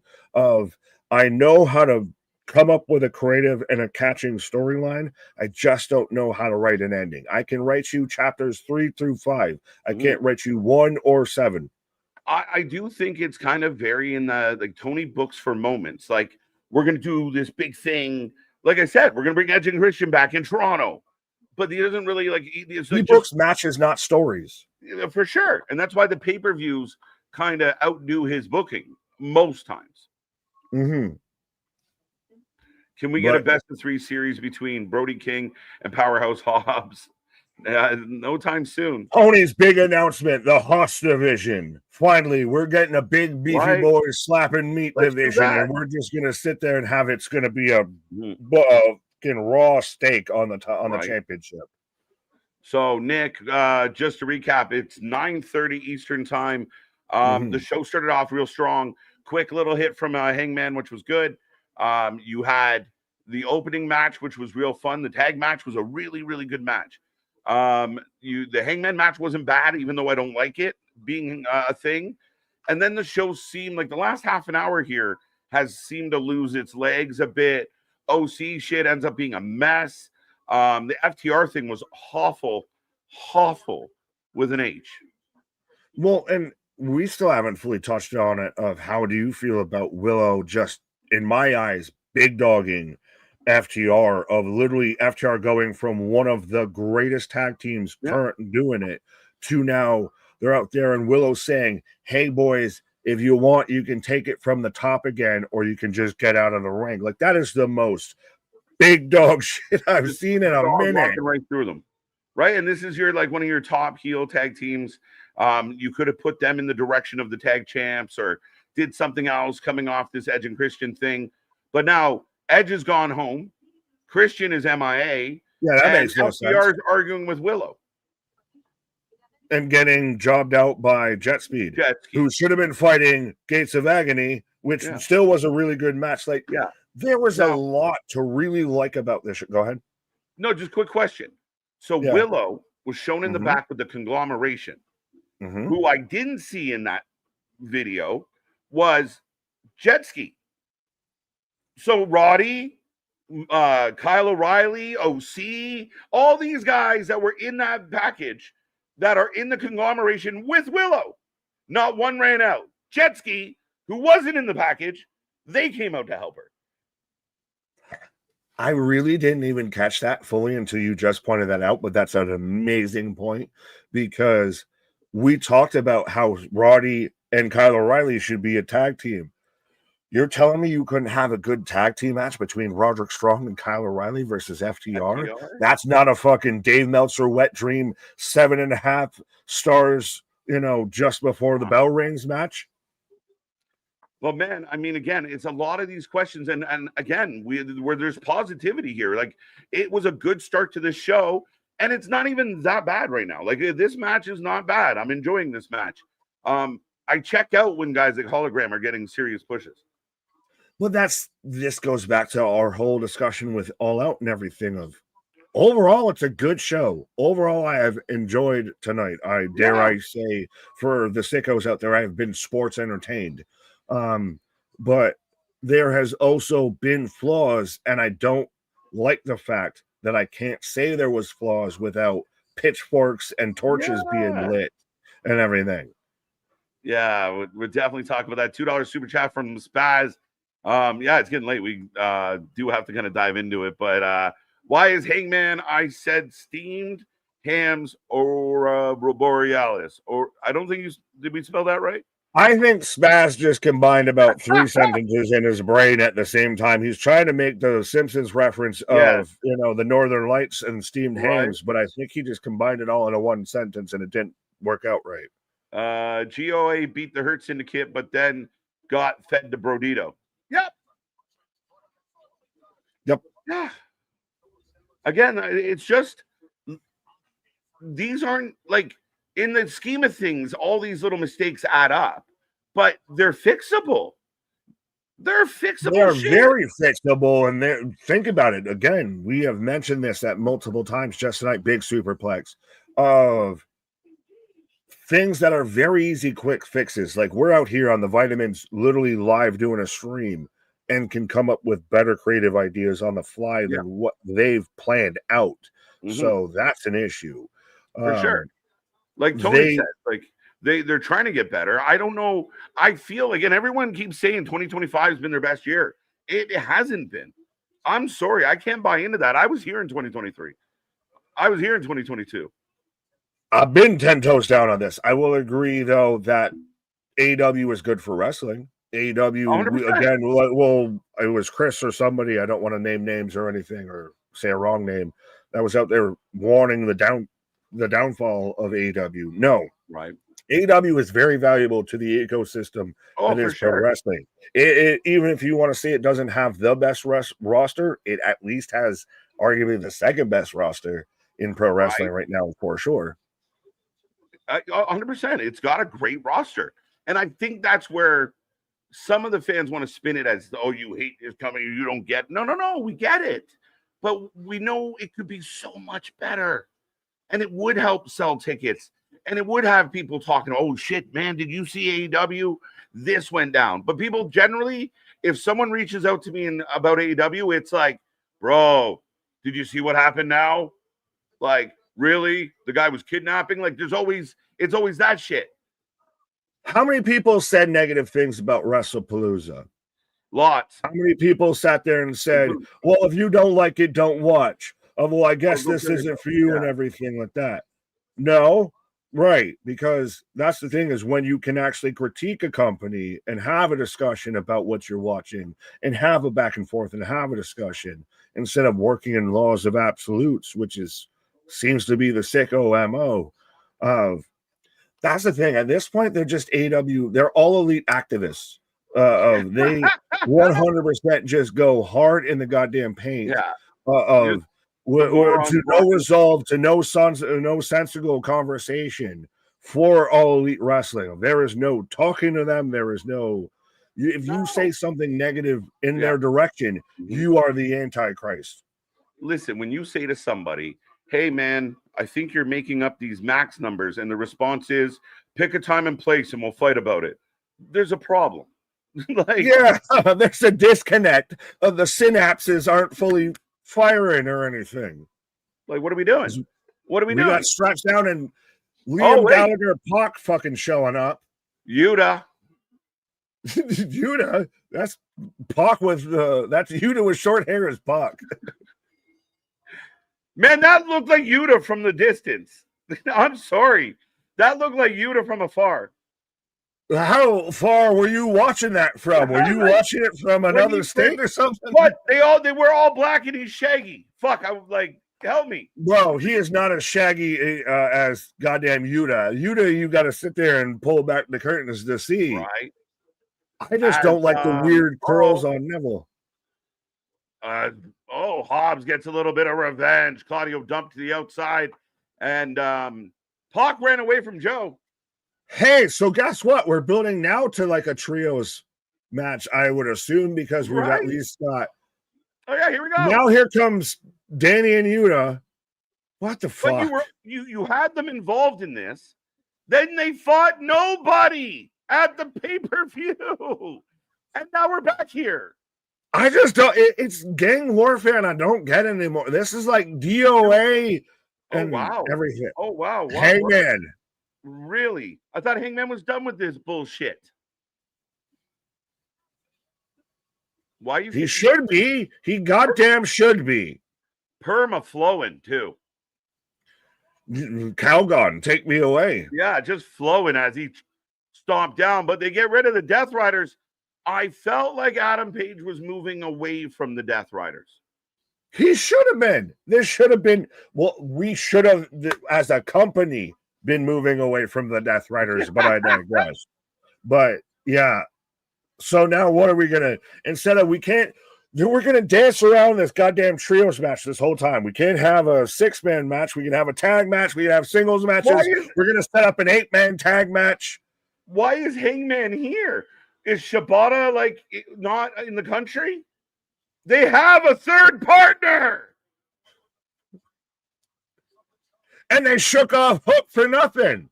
And where's Hook? Oh yeah, we haven't seen Hook or Eddie Kingston because we haven't, seen a Yonkers. They're still living down the embarrassment of what that was. Shut up, you. Up next, Tony Khan's important, major, surprise, big, gigantic, humongous, wacky waving and flailing arm flailing 2-man announcement. Right? Like, what the fuck are we doing? And again, it's been not a boring show, not a bad show. Wrestling's been pretty good. That was a lame match. The trios match was kind of lame. Shibata, that is medically unavailable according to TK. When did that come up? His brain's just gone for a walkabout and everything. It'll come back and slot back in. But even then, what? Anyway. But still, even then, so why do you need to do this when you could have done this beforehand? What do you think it's a problem? Involve the world champion? The world champion has been involved in so many non-world champion shit tonight that it's kind of infuriating. Like, they literally need to, like, Tony, write a name on a piece of paper, and we're going to pin it to the board, and then we're going to draw a string to the guy he's mad at, right? And then we'll draw a string. Like, Tony is literally like Always Sunny of just Pepe Sylvia, and then I go there and Carol. That's Tony's booking. It's been that booking, and it's fucking goddamn infuriating. Right? And I mean, the talent, they're doing all they can to get the show over. They're doing all that they can. There's a lot of right tonight. I want to give it a good score, but every time I want to, you just kick me in the dick. They're just like, watch, we'll fuck this up. It's just they don't know how to get out of anything. Again, like I said, if they know chapters 3 through 5, they don't know 1 or 2 or 6 or 7. They don't know how to start some shit or how to end it. They know how to be in some shit. One of the biggest problems, and you guys out there, again, I hope everyone's happy, healthy, and safe. We're heading into the final 15 minutes, and Tony has a big announcement. So, and we're getting a women's match. So that's main eventing tonight. Yeah. But you can let me know what you think. But have they like it I don't even know how to explain this, but it's almost like a toxic ex with Tony at times of like, oh, they're doing good, and then right back to what they used to be. Oh, they're going good again. Oh, we're in love. Oh, it's right back to being fucked up. Hey, what is Tony Khan's favorite Eminem album? Relapse. Let's go.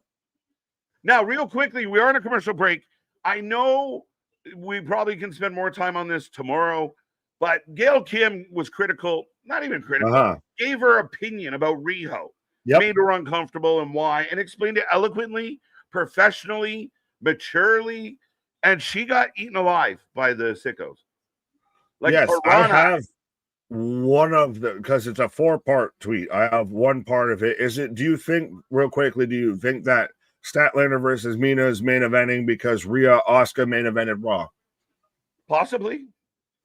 Well, we've got the announcement, so no other women's match on the card, Nick. Well, we're about to get tag team titles allegedly that are going to add more women's matches to the card. Big Tony K. The announcement will blow you away, KJ. Take that, Triple H and HBK. Ha, ha, ha, ha. Let's go. Let's see. I hope so. Let's go. Come. Yeah, so we'll get into the Gail Kim thing. There's going to be Excalibur sucks at his fucking job. Excalibur sucks so bad at his fucking job. Hold that thought. Very good. Hey, thanks, guys. T-Bird. He called him T-Bird. Thanks, guys.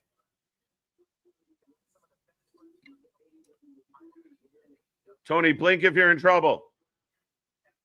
Blink if you're alive. Blink if you're not AI. Here we go. New champions.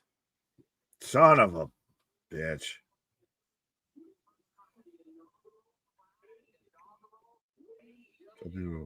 Women's Tag Team Champion. There you go. It's official. This is like that asshole that like doesn't fix goal. his house up, but still keeps adding a fucking wing or a floor and everything like that to his goddamn house. Well, we got the new belts on screen as Renee is unveiling. No, we wanted to see them 3 months ago when they would have mattered. Hey, so they're just the men's tag belts. For everyone that wants to shit on WWE for doing men's versions of the women's belts, that's what the fuck they did. That is literally, there is nothing that tells me that those are women's belts. Those are different. Those are just the men's tag belts. Doesn't say it at the top there? No, it just says world champion. Oh, it says very much in the middle, women's world champion. So now we've got to clarify women's or men's. And I do wonder if why we're getting a women's main event is so he could do that announcement and then run the women out. And now all the fans get to champion. Like, look how good we are to the women. Yeah, it's that good false flag operation of 100% of, see, we care about you women. We're going to advertise the women's tag title match because we won't fix the women's division. We'll just add more shit against the wall. And now we're going to get a women's main event that, with all due respect, should be a good match. Right. I'm excited for this match, and it does make sense to me. I know Ring of Honor's involved, so it may not to you, but yeah. Hey, listen, I'm go Mina. This is a lady, dude. She was involved with Tony Storm. She went back to Japan, came back and went to Ring of Honor. Why? Why would you not bring her back? She was messing with the world title. Why would she not be on Dynamite? People love her. Because she got too over. It's fucking weird. Oh. Yep. Well, Christ almighty. I mean, should we at this point just goddamn talk about it, of people getting weird, of people talking about women's Japanese wrestlers and everything, going back to the whole the main event is kicking off. I will put a poll up, but yeah, you can you were about to add onto what I had said, but again, she wasn't wrong, and we were very critical of Rio's return and title match. So for those who don't know, because again, I guess it happened more yesterday and I saw it more on my timeline today. Part of Gail Kim's quote tweet to something is, the biggest supporter of all women who want to make it in this business, but I did feel uncomfortable watching her talking about Rio, by the way, because the camera shots would go up her skirt and she always dressed like a very little girl, and it felt improper. And she goes on to talk about believable wrestling and everything. She at no point said anything truly negative about Rio outside of, she's a small statured woman, and the camera guy very much likes to go for a certain shot when she dresses like a little schoolgirl. To me, there is nothing wrong with that. And like I said at the start of the show, the responses that she got from all of this were more vile than anything she even could have been interpreted to say. I know. And then again, the things that were said back to her, again, if you're trying to be like, these are the people that say, love all the wrestling. Why can't wrestling fans just get along? Well, Kenny Omega is not the best wrestler. Die! Whoa, whoa, whoa, whoa, whoa. Like, that is a jump off, bro. Like, oh, we can talk about Kenny. But, I mean, Kenny got involved, but that's my point, though. Like, she didn't say, I hate this woman, blah, blah, blah, blah, blah, blah. You and I agree. It hurts the believability of wrestling when this 67-pound woman is running around like a small child, and it's just, again, she doesn't fit. But she's Kenny's girl, so she gets title matches for no fucking reason. Mina, let's go. I was going to say, did I miss the boat? Did I miss the memo or anything to where she's the greatest Joshi wrestler of all time? No, that's right. Momo Watanabe, Julia, Asuka, Kairi Sane, Io. Sorry, they all went to another company and everything. Christ almighty, even Thekla. The thing is, not like Mina Shirakawa out there. They bring in better Joshi wrestlers than Riho, but apparently because you said something about Kenny's favorite, you insulted Kenny's friend, so you must, get stoned and go through the trials and tribulations. Yeah. We are gonna, and really, like, they say the dumbest shit. Like, Gail Kim doesn't need clout. She fucking has it. She's a legend. And you dare. Like, I can't believe the gall of some of these people when you have, like, the literally veterans that have put in years and hours entertaining the fans. That be, the only reason why we're watching wrestling is some of these men and women. And here you are disrespecting them in the most vile and putrid of ways. And all it does, it's another person that goes, fuck AEW, fuck those people, because they're trying to wave that flag. Hey, what would be really cool is if when you add a new tag team division to your tag team titles to your women's division, and you're trying to get it booked really well, who's really good at booking women's wrestling and everything, Gail Kim. But I bet you she doesn't want to have fucking all to do with this company anymore at this point, as she's a goddamn free agent. But meanwhile, Kenny Omega can say, another day and another legend. All right, there, Kenny, shut the fuck up. You're gonna really sit there and say that Gail Kim's not a legend. Anyways, yeah, doing the splits on it for the yearly TKO gift basket. And I do already that's worse than anything Gail Kim said at all. And I do feel like it does seem like there's a large number of blank-faced accounts that all echo the same thing at these times. And I don't want to get into the conspiracy theory of why that would be, but it really does seem to be the case. Now, there is a collection of people out there that who gives a fuck what Gail Kim thinks of Riho? She's allowed to have her opinion. She's earned her opinion. You're really going to give a woman shit about her career when you haven't bathed in 7 days? Really? What the fuck are we doing?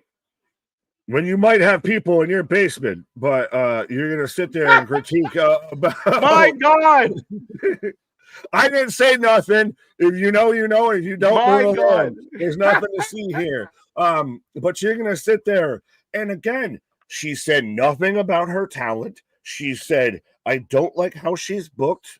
And again, that is an issue with Joshi wrestlers when they come over. They all have the very schoolgirl outfit and the camera guy being a perv and all that. Said nothing really out there outside of she's small and said, stated her opinion.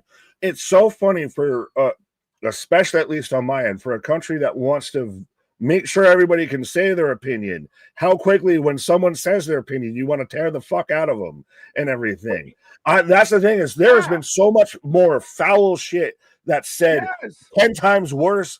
Her husband's been brought involved into this and everything. There has been so much stuff. Like I even said of Kenny Omega out there saying she's doing the splits out there for the TKO payday, my guy. Yeah. And that's one of your EVPs. That's one of your top fucking talent. And that's why, like we said with Tony Schiavone, go fuck yourself and everything. Yeah, this is how the talent and how the people who work for this company act. Then there's no surprise that's why the fan base acts that way. Yeah, go fuck yourself, Tony. I forgot. I haven't said that very much tonight. But Tony Schiavone can go fuck himself. That's 100%. And if he has a problem, call us. Show up here. We'll talk about it.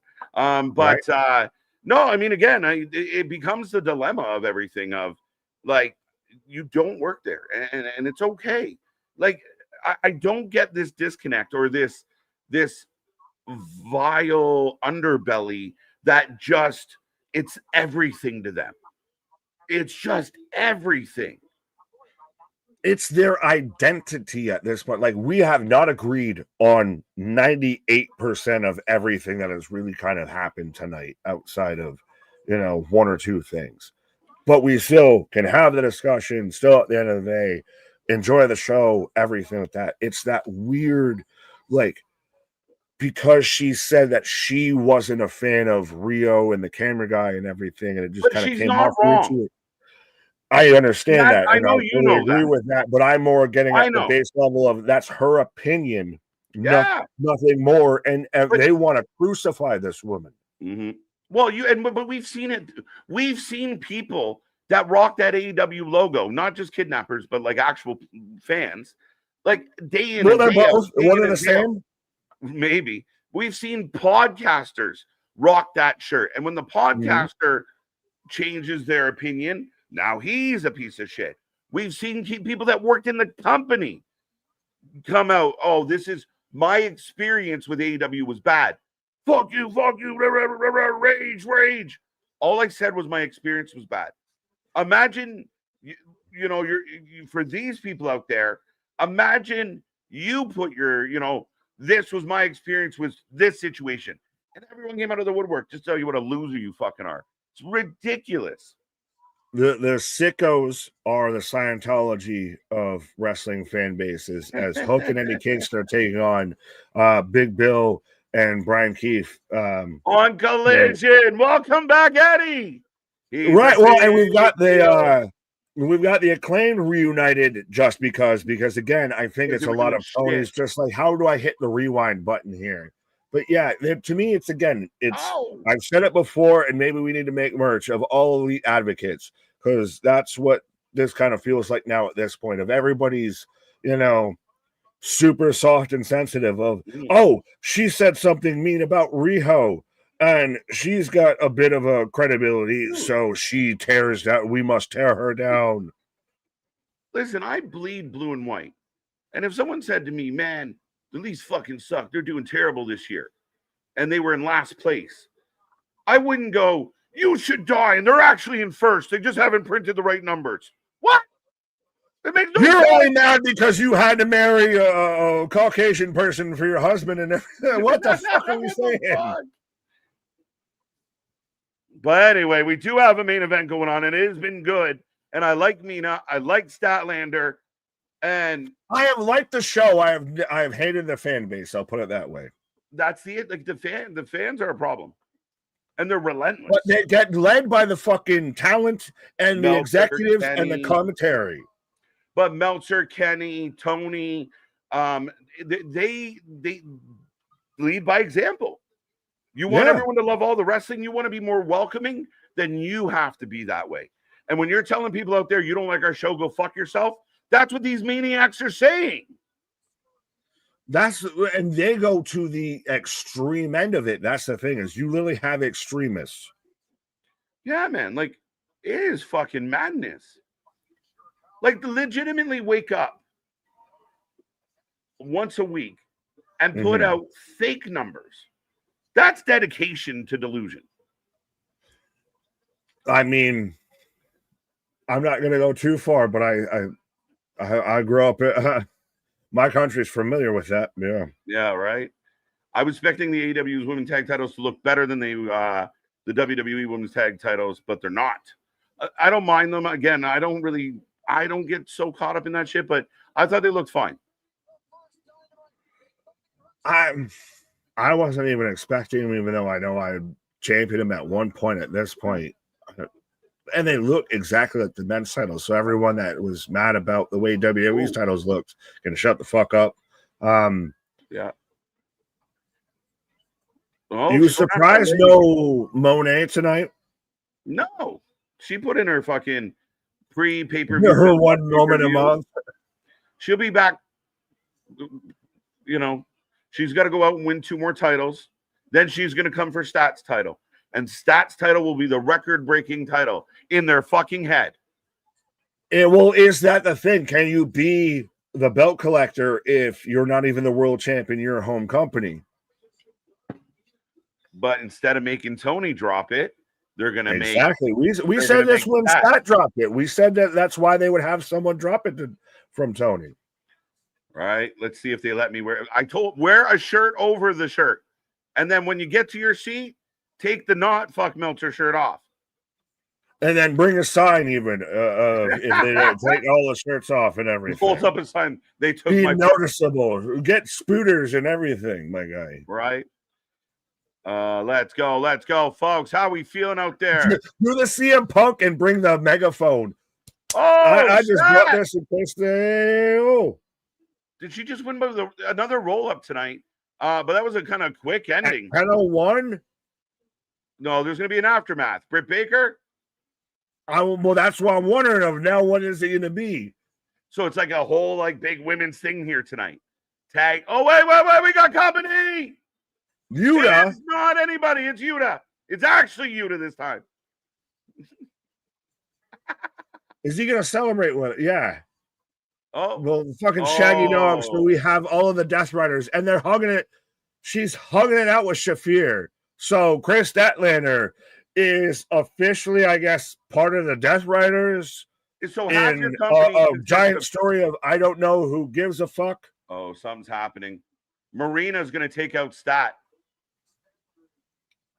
Claudio looks suspicious. But this is just dumb. Like, so hey, we appreciate our women. We're the only wrestling promotion that will have men beat the fuck out of women over here. Didn't Claudio just get his ass no, it's Statlander. Yeah, no, that wasn't Shafir. It was goddamn. Hey, I somehow mixed up You mixed up Harley and Shafir. Well, because I saw Yuta and everything. Oh. Now she's protecting her kitty cat. What? I did see a putty tat. Did you get Harley Cameron to do the audio sample for that? I think so. So I don't know what's happening. The Death Riders, man, they give me a headache. John just watched. I don't get it. Claudio just got his ass kicked. And where's Pac? But so if this is now that I'm seeing that that's Harley and not Marina, yes. That she's joining and she's turning, and again, who gives a flying fuck? We're just getting. She's not hugging though. She's not hugging. Yeah, but I don't care about anyone joining this fucking faction that already should have died a death. So she is hugging. She's gonna slam him. What's happening? I don't care. Why do I care? Why should I care? This is a fucking faction that is on life support, and we have to have Do-Rag Danny pop up to prop it up. And she's going to short arm clothesline this fucker, and who cares? And Harley's heartbroken. She's there it is. Clothesline from Stat. Like, nobody cares.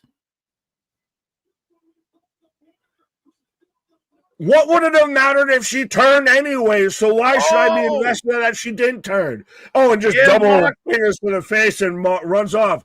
You can short arm clothesline Yuta, but just pop that man in the face, please. But it's just funny. Your women's world champion, her first night as world champ, and she literally had to run away. Like, and I know people, she was outnumbered, blah, blah, blah, blah. I get it, but it's I don't care. I hate the Death Riders. This feels so much like, hey, mom and dad, if I'll just start flipping off the bird because, I'm so He's got a flamethrower. There's a flamethrower. There's a man with a gun. Duck!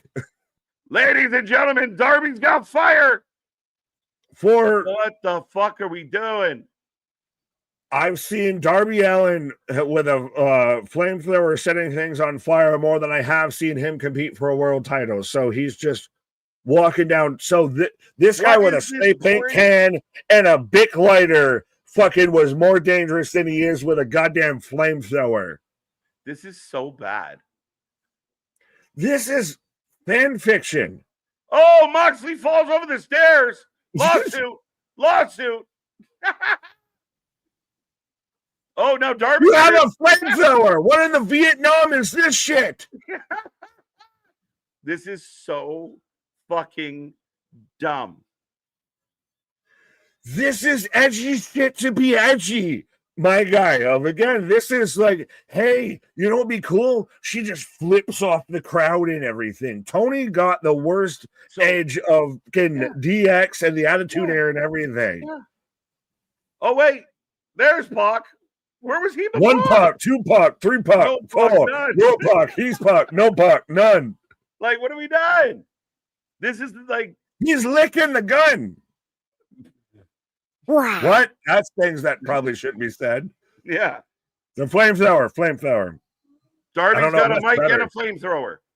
Are we going to get an Inferno match in AEW? It can't be any worse than the exploding ring match. I Quit match. Hey, you know what's been the big component of this feud recently? Fire. You know what we should do? I Quit. Man, I'm so mad right now. So early this year, we talked about what we thought could happen. Mm-hmm. And we talked a lot about Darby versus Moxley Wrestle Dream. And that's where Darby dethrones Moxley. We're getting Darby Moxley. There is no title to be found. Oh, but don't worry. In Hollywood, Florida, we're going to get the Death Riders in a 6-man tag match with the Ops and Hangman, and we're going to get Statlander and Darby versus Marina Shafir and Wheeler Yuta. You mean the match that they should have put on All Out is now happening next week? And well, it's including a world champion too, as we have Darby out there doing his best, gathering of the Juggalos, flamethrower, flame spitter. What are we doing? Dude, this started so well. It's literally 1 step forward, fucking 2 steps back. Easy. Why every time when I watch Dynamite with you, does it feel like I'm in that scene from Reservoir Dogs where you're cutting off my ear and stuck in the middle with you? Listen, as far as I'm concerned, and Joe is spot on here, I either would have had Stat get a convincing, like a good win, not a roll-up, hits a finisher and solidifies herself like the new champ is fucking laying down W's. And we end. We celebrate women's wrestling. We're good. We're happy. But if you wanted to do the Death Rider thing, she lays out Yuta, gets out of the ring, and we go off the air with her holding the belt up in the crowd. But instead of celebrating your new women's champion, you shat all over her with a flamethrower. Hey, you want to know how you celebrate your women's division in women's wrestling? Men. Bring out a flamer. Whoa, I just said men, but you said that. The gun. Yeah. But like birthday candles. Again, that is such the theme. And there was so much I liked tonight. Like this wasn't a bad Dynamite. It just had really bad moments with it and then again, we don't know how to start the book. And we don't know how to end it, but them in between chapters is thebomb.com. Ladies and gentlemen, Dynamite has gone off the air. We take a rating out of 10 every single show. So get your rating out of 10 in and let us know how you felt about it. I see some already coming in. Again, like you said, there was a lot of good stuff in this show, but he TK'd it up. He couldn't help but TK it up. And flamethrowers, the Orange Cassidy thing was a disaster. A couple throw-in matches that meant nothing. You had opportunities to highlight certain people, and you fucked that up. Again, I want to give this a better score, but it's really hard when there's just so many glaring issues.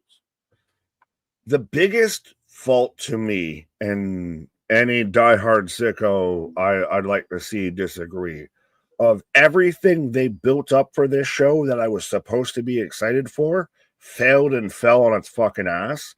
And everything that I wasn't supposed to be excited for this show, very much over-delivered and did way better than Beyond It. It's indicative to AEW's pay-per-views of like Gates of Agony starts off the show and everything like that. Fantastic match, but that wasn't what I was supposed to be sold on. What I was supposed to be sold on was Orange Cassidy's return, which fell on its fucking face. You had an amazing MJF promo, which wasn't even announced. I was supposed to be sold on TK's announcement. One of the best parts of the show. Exactly what TK's announcement is what I was sold on, and that fell on its fucking face. We literally sat there and pointed out at one point, if this company was a mastery of stepping on your own, you know what, then call them Miles Davis. Everything they sold me on the show tonight failed. Everything that didn't, knocked it out of the park. Mm-hmm. Yeah, I mean, like, there's good. We keep saying it. There's so much good here. And I like Stat as a champion. It's something new. We like Stat. We said it was long overdue, but give her a moment. Give her a moment. You gave her a backstage, and then you have this mess. Darby with the flamethrower is dumb, and it makes your show look bush league. I don't know anyone out there going, I fucking love the flamethrower. No, because the biggest flaw to me with the whole flamethrower thing, and it's the same thing I brought up during the FTR segment, which again was garbage. Shout out to Willow for that was the beginning of the spiral. Yeah, but it's one of those of its same thing when like FTR confronts a fan. At this point, they know you're not going to do anything. So what am I supposed to believe here? I know Darby's not going to really do fucking all outside of just try and look cool with a flamethrower because Tony Khan's in a fury of he might be trying to buy a tiger backstage. I don't know what's going on, but he's got a flamethrower and everything. But you know Darby's not going to sit there and just like wax a motherfucker with a flamethrower and everything. You had the guy come in like a battering ram with a fire extinguisher from a Bic lighter. But you saw John Moxley trip and fall. What if John Moxley does get caught on fire? Like, you saw Darby almost catch the mat on his foot. What if he fucking just oops? Like, it is a risk in a big way for no payoff. You would have accomplished more if Darby had ran out to the ring and did one of his crazy fucking chihuahua pounces off Moxley's forehead. He would have got a bigger pop. Oh, no, I fully agree with you with that. That's, I think, part of my argument is that you know he's not going to do anything with the flamethrower. And at this one, it's nothing but a walking hazard. So why are you doing it? Right? I don't get it. But so I see a bunch of ratings. We saw 5s and 7s. Mega, thank you. A couple other people popped in, I believe Damien. But get your ratings in if you haven't already. Richards is a 7. I want to go 7, but I'm going to go 6.5. Oh. And they could get a 7. But the reason I'm going 6.5 is it's your own fault. It really, you had it. And you really started good tonight. A quick shout out from your champion, and then into a really good match, and then follow it with a good match, and then get the FTR thing was the beginning of the end. And Mina and Stat they had an okay match, but it could have been better. And the ending sucked, and everything else fell apart. I am so fucking sick of John Moxley and his garbage. Another stiff match because he can't fucking wrestle. Number 2, yeah, he's a number 2, all right. Maybe not just in the PWI. On screen every week, he's a big number 2. Most fucking weeks. He is terrible. And it just doesn't stop. So I like this show in a lot of ways. 6.5 is my number. Is this where I was going to come in hot and heavy with a 7.5 and everything? Shit. I actually like this show. Well, again, yeah, I like the MJF segment. We talked about the tag match. I liked it. There was a lot to like about this show, and it wasn't anything that they sold the show on.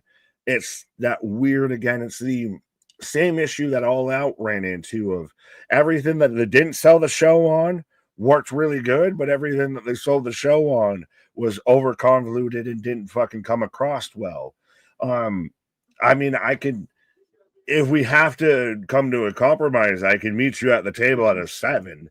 But I can't go lower than that. Really? There was a lot that I liked. So tonight. They just get away with all the nonsense. I will not say that their show wasn't without faults. So clearly why I'm willing to go even down from my score on it and everything. It had its issues. It had its faults. But I think that there was there was some good in there, and it was there until they just decided to. The top of the hour really was like the biggest dead spot of this show. Well, it was a pothole. It's indicative of why the pay-per-views work so well, Nick, because you just threw people in the ring to start the show, and there was no angles or no booking involved. Just go out and have matches. Worked. Ding. The minute the booker got involved, it went to shit. The minute the storyline started coming in, they suck at them. It's not that they don't have stories. They have really fucking bad ones. But it's they have the potential to. I mean, I want to give praise to Willow because Willow out there and sat there and just big dog the whole tag team. I want to give praise to Willow. I'll give praise on that aspect. You're right. Big shout out. I know it was a bad segment. I praise Willow of the conglomeration. I didn't know she was of that delegation, but yes. Willow should be a merch monster. I keep saying it, and they won't listen. But Willow should be involved with the top women in this company. 6.5, 6, 5, 4, 3. No, 6.5. Did someone say 3 minutes? Right, 5 out of 10. Best AEW stream in the world. Good stuff, guys. Thank you, Jose. We appreciate it. We love you for it. Still no Ace Austin. Remember they signed that guy? Yippee! This like, well, who's the bigger jobber now? Lee Moriarty or Ace Austin? Hey, you have to admit that in the grand scheme of things, Hangman Adam Page versus Lee Moriarty wasn't a bad match. It was good. It was one of the better parts of the show. As much as I give him a hard time and your champion, it was like when they did the title match, right, at All In, and then Moxie's in a trios match on the Wednesday, and Hangman's in a match on Wednesday. What, like, you just had a title match on Saturday. The champ doesn't have to work on Wednesday. And you said an open challenge for your world title. Why don't you just throw it in the garbage? Well, and then you could have had the whole Kyle Fletcher, the theme of tonight. Whether you're with me on the higher end or you on the 6.5 point difference.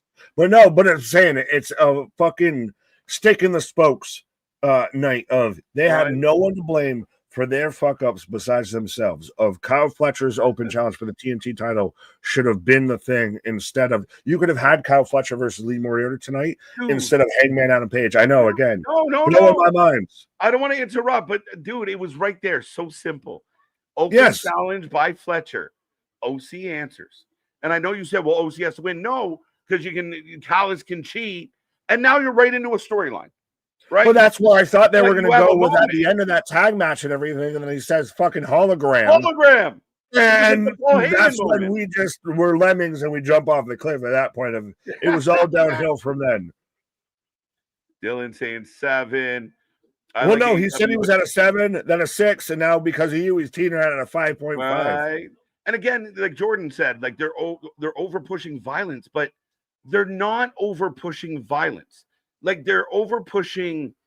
It's almost like they're trying to they're going for that shock jock value. Like we're just going to do, like tonight wasn't super violent. It was a guy with a flamethrower and he did nothing. It made him look stupid because you got this standoff. It looked fucking dumb.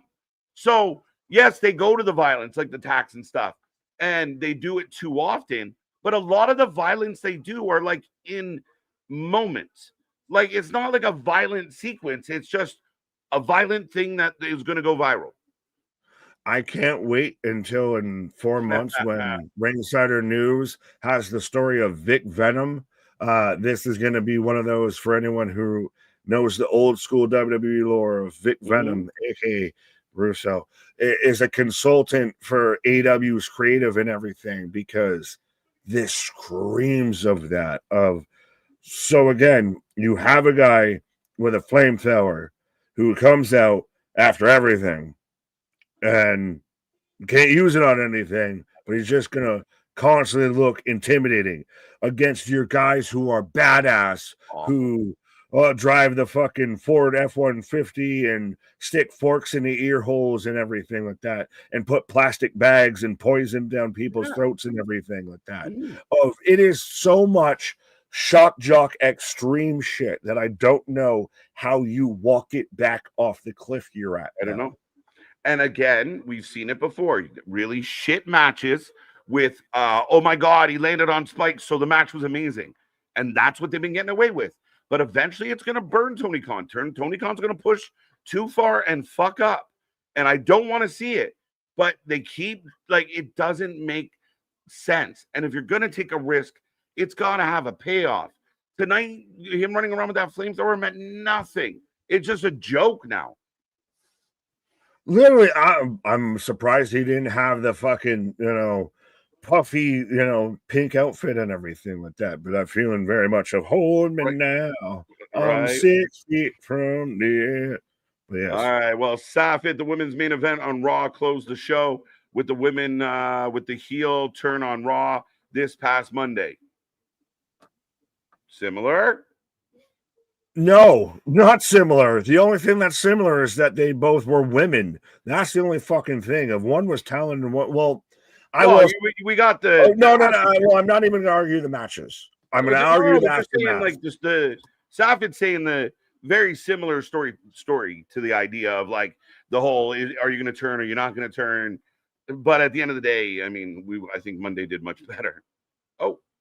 Yeah, no, it was there until it tripped over its own shoelaces. But anyways, yeah. Right.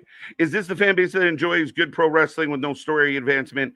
This is WWE's chance to wake up and take advantage of the wounded animal known as AEW. It's funny because AEW fans think the opposite. It's a time to get WWE. But they're right. Like the WWE, like Monday, good in-ring action. Just make the other stuff a little bit better, but you'll get there. But ultimately, again, both these companies, you got to put on good shows. And maybe Tony just abandoned story and it's just 2 hours of matches and nothing else. Oh, I mean, so he's just been keeping on. Right. With that. Well, yeah, again, keeping on. And I just find it funny of you look at a diehard AEW fan. Well, this is now, I guess, where WWE can, capitalize on storyline. Hardcore WWE fan. Well, this is where AEW can capitalize on being more family friendly and family focused and everything. You know what screams family? Firefighters and flamethrowers and plastic bags overhead and forks in the eyes and everything. He's just trying to find every F outside of family. Yeah, and I know we're trying to get to the door here, but no, I mean, again, and that to me is the perfect example of Tony and his minions say one thing when the opposite is blatantly obvious in front of our face. And that keeps happening. Oh, we're the family-friendly show. Motherfucker, what? Start again. Granted, this is also the same generation that grew up with the Attitude Era and everything, but the Attitude Era had suck it, not, I'm not defending this. I'm presenting an argument that has been presented amongst the floor, Your Honor. I guess I don't get the connection. Like, regardless, bad is bad. Fair enough. I was just saying that there have been people that have been out there and argued of the Attitude Era that had Flipping the Birds, that had Stone Cold Stunners to Stephanie McMahon's and everything like that had unprotected chair shots. There are some people that compare that to now where we've got plastic bags over heads and forks in earlobes. Yeah, it's not the same for two reasons. One, Stone Cold was doing his shit in front of thousands of people, and they were taking over the world. These guys are doing stupid shit in front of not very many people, and they're not going anywhere. The other thing is the world changes, and both companies have people that grew up at the same time frame. Tony's older than you and I. So, again, we all kind of grew up in that same bubble. There's no reason to fuck up your show because of it. Fair enough. 8.7 feels a little high tonight, Tony, but I'm glad you enjoyed it. 6 out of 10, good pro wrestling, no story, advancement. Yeah, it's just a bit of a mess. I watched men's national basketball. Shout out to Rance in the chat, by the way. Good couple comments there. MJF is taking time off. Hangman is back dealing with the Death Riders. Mercedes has no challenger. No Jurassic Express till next week. No Hurt Syndicate. Yeah, no, I mean, again, a lot of misses. So I can't go higher. I wanted so much to be out here. Oh. And that's, again, I agree. Guess, bringing up misses. That to me is a miss of the scapegoat gimmick. Can we all collectively just publicly acknowledge that everything that happened from Brawl Out through Real Glass and everything like that, and showing the footage and everything, has just been a colossal fucking failure.